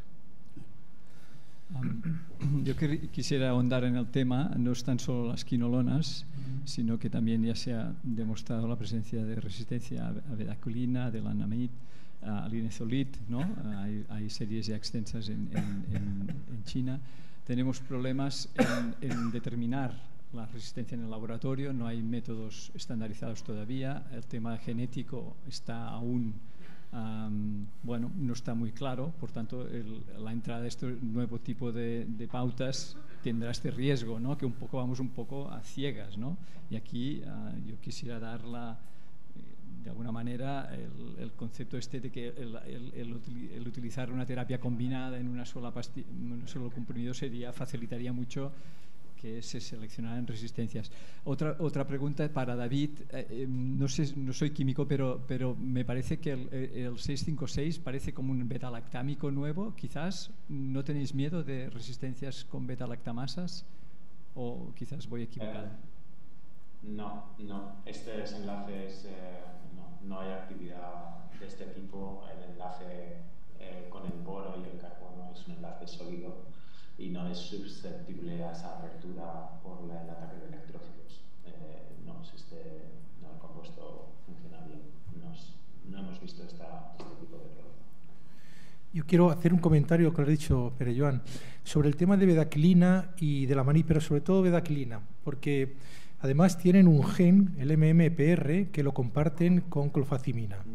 ¿De acuerdo? Eso hay que tener un poquito de cuidado. Pero lo más importante, yo creo que hay 2 periodos en la bedaquilina, el pre-2019 y el post-2019. antes de que la OMS sacara sus recomendaciones con los 3 grupos, ¿de acuerdo?, y diciendo que se tenían que unir, la bedaquilina se dio siempre en situaciones extremas, donde los esquemas no funcionaban y se añadía uno o se añadía otro. Y ahí es donde empiezan a aparecer las resistencias que se han notificado tanto, por ejemplo, en Sudáfrica, lo utilizó. Desde que aparece el 2019, el paquete entero se está protegiendo entre ellos. Luego, por supuesto que hay que tener siempre un poquito de cuidado y lo ideal sería también que el paquete viniera en dosis fijas combinadas, pero yo creo que después del 2019 parece que la cosa se está controlando porque no se está utilizando como se utilizaba antes. Y respecto a esa resistencia cruzada que pueda haber, parece que es más en el sentido de bedaquilina a clofazimina. O sea, cuando tenemos resistencia a bedaquilina, habitualmente clofazimina se inutiliza, pero no en el otro sentido. Aunque tenga el gen, no se expresa bien. Pero bueno, eso está cambiando cada día. A lo mejor mañana decimos lo contrario. Yo añadiría que la tuberculosis es la única enfermedad infecciosa para la cual abordamos careciendo de pruebas de sensibilidad antimicrobiana. Como infectólogo, todos los otros medicamentos que uso, tengo pruebas de susceptibilidad. Y yo creo que tenemos la responsabilidad de que cada vez que introducimos un nuevo medicamento y por ende el proceso de la selección de cepas resistentes, tenemos que tener acceso a pruebas de sensibilidad. En ausencia de eso, son medidas irresponsables. Y si no hay comentarios, quiero también hacer un comentario que tiene que ver con esto. O sea, estamos hablando todo el tiempo de costos, y llevan razón. Sí. Estamos hablando de costos, lleva razón. Pretomanid, en España, 26.000 euros los 6 meses, más caro. Bedaquilina, unos 24.000. Y Delamanid, 22.000. Pero nunca puede ser el costo un obstáculo. Esto cuéntenselo ustedes a la gente de SIDA. Yo envidio a la gente de SIDA, porque sale un fármaco y 2 días después está metido, está en la guía y nadie le discute que ese fármaco hay que comprarlo. Y recordemos, yo recuerdo hace 30 años cuando la Unión recomendaba el esquema de 8 meses con una fase de continuación que no tenía rifampicina, entre otras causas porque la rifampicina era muy cara. Siempre estamos hablando de precio. No puede ser precio un inconveniente en nuestro medio. Y lo que tú has dicho también, en todas las demás enfermedades infecciosas, sabemos la CMI de cada uno. Aquí estamos trabajando a ciegas. Y cuando proponemos pruebas moleculares generalizadas, incluso con el Ginesper XDR, es que es muy caro. No puede ser. No puede ser, completamente de acuerdo, y debemos aprender del VIH y del virus de la hepatitis C, ¿no? A veces las decisiones políticas han sido totalmente erróneas, como no dar tratamiento a los inmigrantes. Esto fue un error catastrófico porque replicaban y transmitían la infección. Es de una decisión totalmente... Y con los fármacos antivirales directos del virus C, ¿no?, que también costaban al principio 30.000. Y nadie lo dudó porque curan. Virus C cura, estas 3 moléculas curan la tuberculosis, que además es un problema gravísimo de salud pública. Curan. Una pregunta ahí atrás y después otra aquí. Bueno, muchas gracias a los ponentes, que me han gustado mucho las presentaciones. Yo soy Saray Quirós del Hospital de Basurto y la Unidad de Santa Marina de Tuberculosis de Bilbao. Y primero quería hacer un comentario que lo mismo hasta lo iba a comentar Adrián, porque estuvimos juntos en la reunión.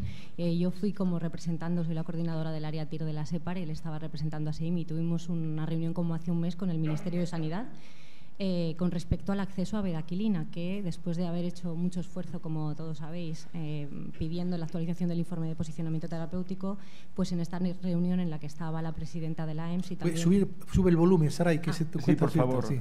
Perdón. Sí.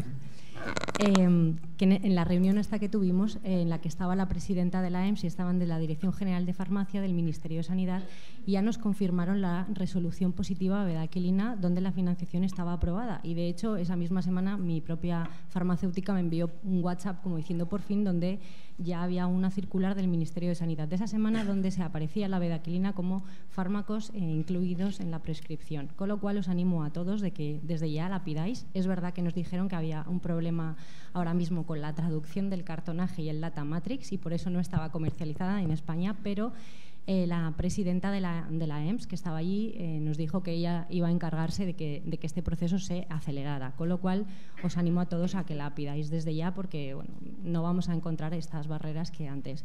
Y también añadiendo un poquito a esto, pues nosotros ahí en Bilbao nos han aprobado ahora el Pretomanid para un caso de pre-XDR que tenemos, que hemos tenido que esperar de la frontera que nos lo trajeran porque había problemas, pero ha llegado.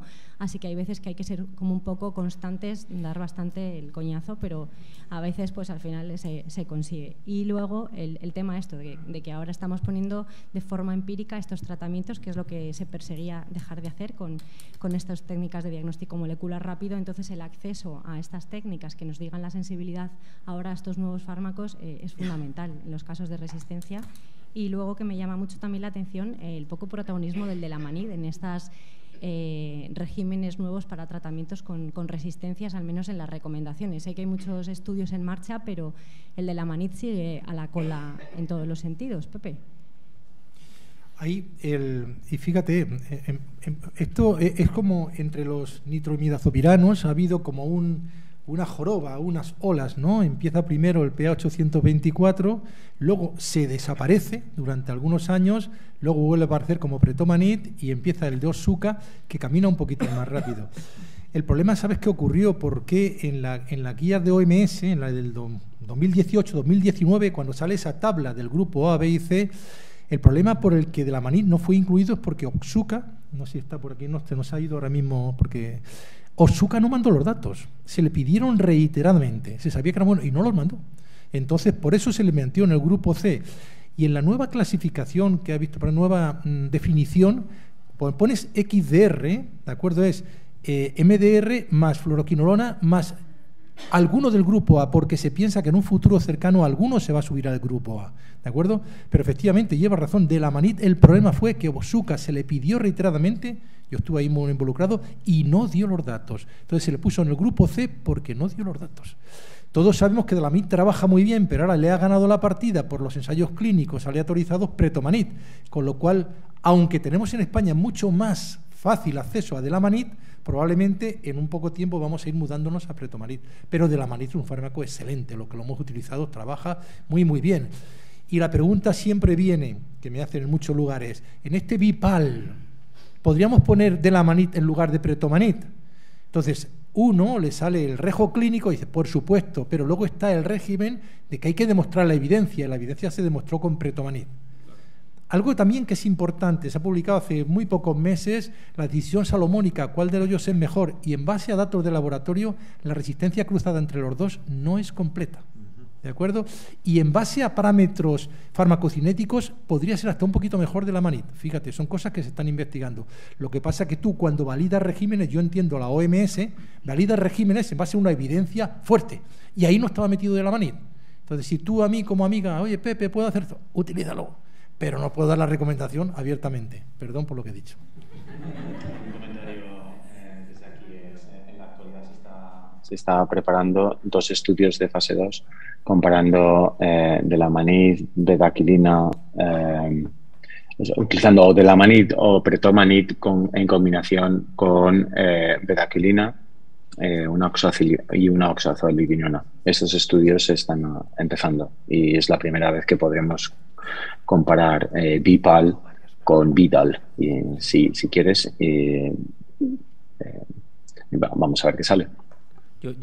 Yo tenía un comentario antes por el tema de la bedaquilina y los procesos regulatorios. Por aquí estamos hablando de los fármacos rifapentina, bedaquilina, Delamanida y los problemas que hay en el proceso regulatorio, y es que no todos han tenido el mismo problema, ¿no? Rifapentina es por una ausencia del envío de la solicitud a la Agencia Europea del Medicamento, o sea que se puede atribuir a la farmacéutica, no a las agencias reguladoras. La bedaquilina fue aprobado por la Agencia Europea del Medicamento junto a la Delamanida y por la Agencia Española del Medicamento también. El problema es que no se llegó a un acuerdo con el Ministerio de Sanidad sobre el precio de reembolso, con lo cual el problema era de acceso. O sea, estaba aprobado, pero no había precio de reembolso, con lo cual no se podía prescribir en España.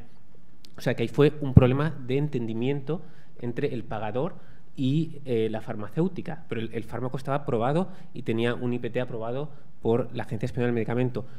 la de la Amanida le pasó lo mismo que Bedaquilina, que recibió la aprobación de la EMA, de la Agencia Española del Medicamento, pero ellos sí que llegaron a un acuerdo de financiación con el Ministerio, por eso se podía obtener de la Amanida y no Bedaquilina. O sea que los procesos regulatorios yo creo que son complejos y que muchas veces no es de las agencias reguladoras o la Agencia Española del Medicamento, sino que hay otros inputs que son complejos.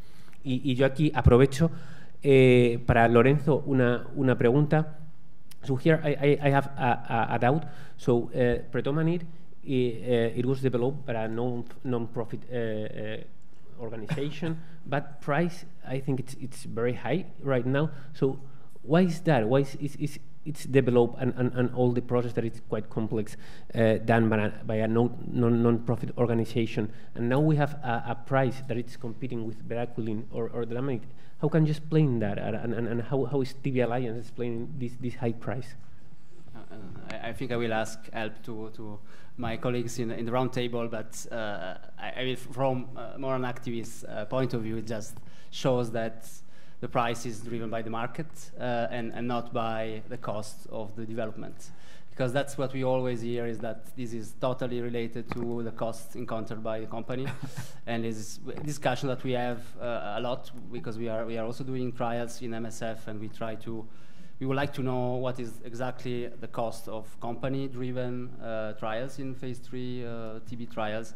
It's actually, this is not available. So we don't know how much are the development costs by the companies, and then when we ask about the reason for a specific price, it's the answer is always that it is just to cover the costs of development.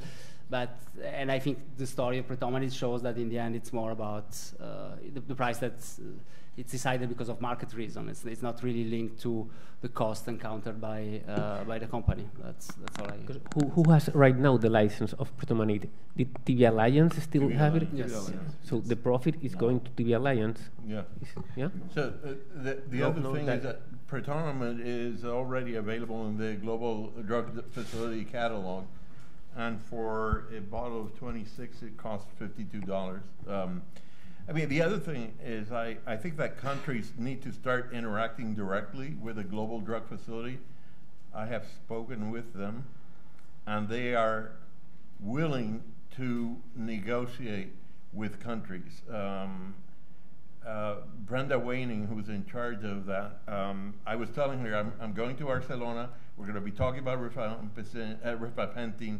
What about if they came to you? She said, I'd be happy to talk to them. So that where there's a will, there's a way. We need to overcome all the stupidity that we've been accepting. Perdón, David, tenías un comentario también, ¿no? ¿Te he oído? ¿Puede ser? Sí, no, quería decir que... No voy a defender a otras compañías farmacéuticas, no es mi trabajo, pero en ningún caso la tuberculosis se maneja como una opción para crear beneficios.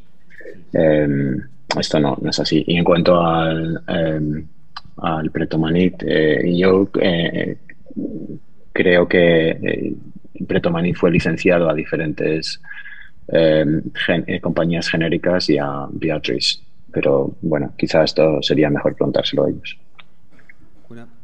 Una pregunta última, ¿se puede? Aquí Hola. sí. Joan Cailà, que está pidiendo, y después tú, Joan, que hace una hora que estás pidiendo el turno. Hablo yo. Bueno, una pregunta para Kenneth Castro. Muy interesante realmente la campaña 146, ¿no? Pero bueno, como sabes de sobras, el interés a nivel central en España por este tema es muy limitado. Mientras que en Estados Unidos me comentabas que, y además he visto que trabajando en tuberculosis a nivel central en los CDCs estáis más de 200. Aquí como máximo hay una persona, ¿eh? Y para el mismo número de casos aproximadamente, ¿eh? Que serían 4.000, 5.000 al año más o menos, ¿eh? Entonces, claro, aquí hay que conseguir que el programa funcione, que esto quizá es lo primero, y después impulsar para el 24 como máximo la campaña 146, ¿no? ¿Se te ocurre alguna forma de actuar simultáneamente para mejorar las dos cosas? Una oportunidad que viene de camino es la reunión de la Asamblea general de las Naciones Unidas para el año 2023 se va a retomar el tema de la tuberculosis. Se le va a preguntar a los jefes de Estado que se comprometieron en el 2018 a acelerar el progreso y ver qué se ha logrado y qué falta por lograr. Yo creo que sería una buena oportunidad para llevarlo a nivel político, o sea, porque a nivel de un ministro de salud, los ministros de salud sufren de las carencias de recursos, pero el primer ministro y los representantes electos ya es otro cantar, son los que pueden poner propuestas de ley y los presupuestos.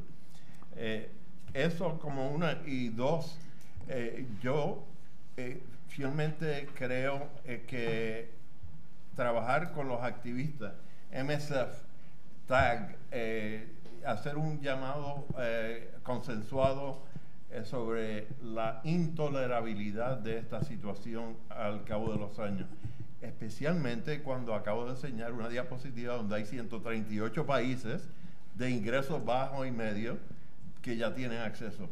Vergüenza nos debe dar, debe ser el clamor. Me llamó la atención que en Ucrania, y creo que el doctor Caminero comentó esta mañana a raíz de la presentación, que tienen mejor tratamiento en el momento que están siendo invadidos y en guerra que en otros lugares. Esto es bochornoso.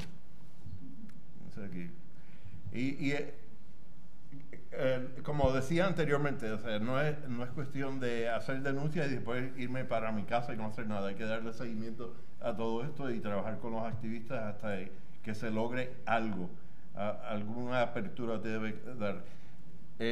Lo que se aprendió José María, perdón, en el campo de SIDA son lecciones contundentes que no hemos aprovechado en el campo de la tuberculosis. Hola. Una pregunta. Soy Xavi Casas, de Serveis Clínics de Barcelona. Bueno, yo en relación al de la Manit, y era la pregunta que quería hacer antes de que hablara Saray, quería enfocar el tema del de la Manit y enfatizar un poco el papel de la Manit por nuestra experiencia, por nuestra modesta experiencia en nuestro centro. Hemos curado, así que creemos, hemos curado a unos 11 pacientes estos últimos 3 años con de la Manit sin bedaquilina, porque como sabéis, ahora el acceso a la bedaquilina, y es una buena noticia lo que nos ha comentado Saray, va a ser más accesible y por tanto esperamos, y de hecho ya tenemos un paciente en nuestro centro con bedaquilina. Pero la pregunta y el comentario que quería hacer era que creo que de la Manit tiene un papel muy importante, y a pesar de que se lleva ahora el Pretomanit, pues está más aprobado y hay más evidencia, creo que mientras no nos llegue el Pretomanit tendríamos, o sería una buena opción usar de la Manit, es decir, suponiendo que tenemos bedaquilina y usamos de la Manit asociados con otros fármacos, como moxifloxacino y liezolid, sería una pauta estupenda para tratar la MDR e incluso pues, en los casos de pre-XDR utilizar moxifloxacino. Por eso quería comentar a ver qué os pensáis vosotros. La pregunta va dirigida a todos. Totalmente de acuerdo, Xavi. Estoy totalmente de acuerdo, ¿sabes? Creo que podría ser, pero lo que pasa es que aquí el problema es cuando una cosa, como te he dicho, es hacer una decisión individualizada, que sería este caso, que con tu razonamiento la apoyo al 100%, y otra cosa es poder dar recomendaciones generales, como hace la OMS, que tiene que basarla en ensayos clínicos aleatorizadas, en evidencia fuerte. Pero la que has dicho, completamente de acuerdo. Lo que le he comentado a Saray, si tú me preguntas eso y se lo hace, me parece que está muy bien, pero de eso a dar una recomendación generalizada, probablemente hay que esperar a estos ensayos clínicos que están haciendo con Delamanid. Pero totalmente de acuerdo, un fármaco buenísimo. Apuntar una cosa así muy importante destacar, que el uso de Pretomanid en cuanto a la generación de resistencia sin la protección de bedaquilina es para echarle un vistazo. Mucha presión se ejercería sobre Pretomanid. Maybe just one quick word, because as as Pepe says, I cannot say it, but in France, so this is not the MSF side, but it's more the French national program. We have problems accessing Pritomanid, so now that there is a lot of evidence for shorter regimens, there is also evidence from a study called BTB, which was done in India, uncontrolled, but also Nix and Zinix are uncontrolled, showing that bedaquiline, Delamanid, clofazimine, and linezolid, given for 6 to 9 months, seems to be effective for pre-XDR TB. There is also another trial, the tuberculosis trial, which is ongoing, testing a similar regimen with levofloxacin. So, all in all, we are using shorter regimens with Delamanid instead of Pritomanid. We try to do it in an operational research setting, so we try to collect the data, proper follow-up. But yes, sometimes I think there is a difference between what can be recommended and what can be done.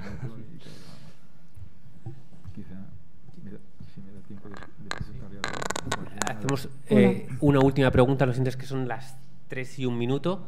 Y después vamos a comer a la cuarta planta. Sí, no, muy brevemente. Enhorabuena a la mesa, realmente monstruosa, felicidades. Se ha hablado mucho de nuevos fármacos, ¿no?, para el tratamiento de la enfermedad de la infección, pero ¿alguna pista sobre las nuevas? ¿Cómo podemos tratar a los infectados contacto de tuberculosis MDR? ¿Seguimos con esos 6 meses también de quinolona o cuáles son las perspectivas futuras?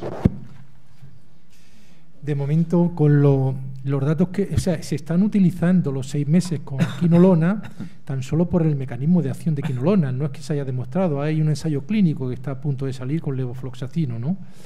Y bueno, vamos a ver qué es lo que nos da. Lo estamos dando porque recuerda, en el tratamiento de la infección tuberculosa, como tenemos bacilos latentes o semilatentes, tenemos que ir con fármacos esterilizantes. Y por eso Levo se está dando. A mí me parece que podría ser mejor Moxi que Levo a la hora de darlo, porque es un poquito más esterilizante, ¿no? Y luego después tan solo hay algún trabajo, algún estudio que está en mano ahora mismo con Delamanid también, ¿de acuerdo? Pero que están por salir. De momento nos estamos manejando con una quinolona cuando tenemos el contacto de un MDR y cuando tenemos contacto de un pre-XDR, pues hacer una decisión individualizada, por supuesto siempre que sean de muy alto riesgo, de que puedan padecer tuberculosis, y a lo mejor utilizar Delamanid. ¿De acuerdo? O sea, seguimos con esos 6 meses para tratar casos y 6 meses para los contactos. ¿Hemos de esperar? Hasta que tengamos más datos, ¿vale? Sí, una última pregunta. Sí. Muchas gracias por la mesa, la verdad que ha sido súper interesante. Yo quería en esta última pregunta, bueno, igual luego hay tiempo para alguna más, pero poner un momento el foco en la población pediátrica. Yo soy pediatra del Hospital Gregorio Marañón, soy Begoña Santiago Berro, que no me he preguntado, de la Red Española de Tuberculosis Pediátrica.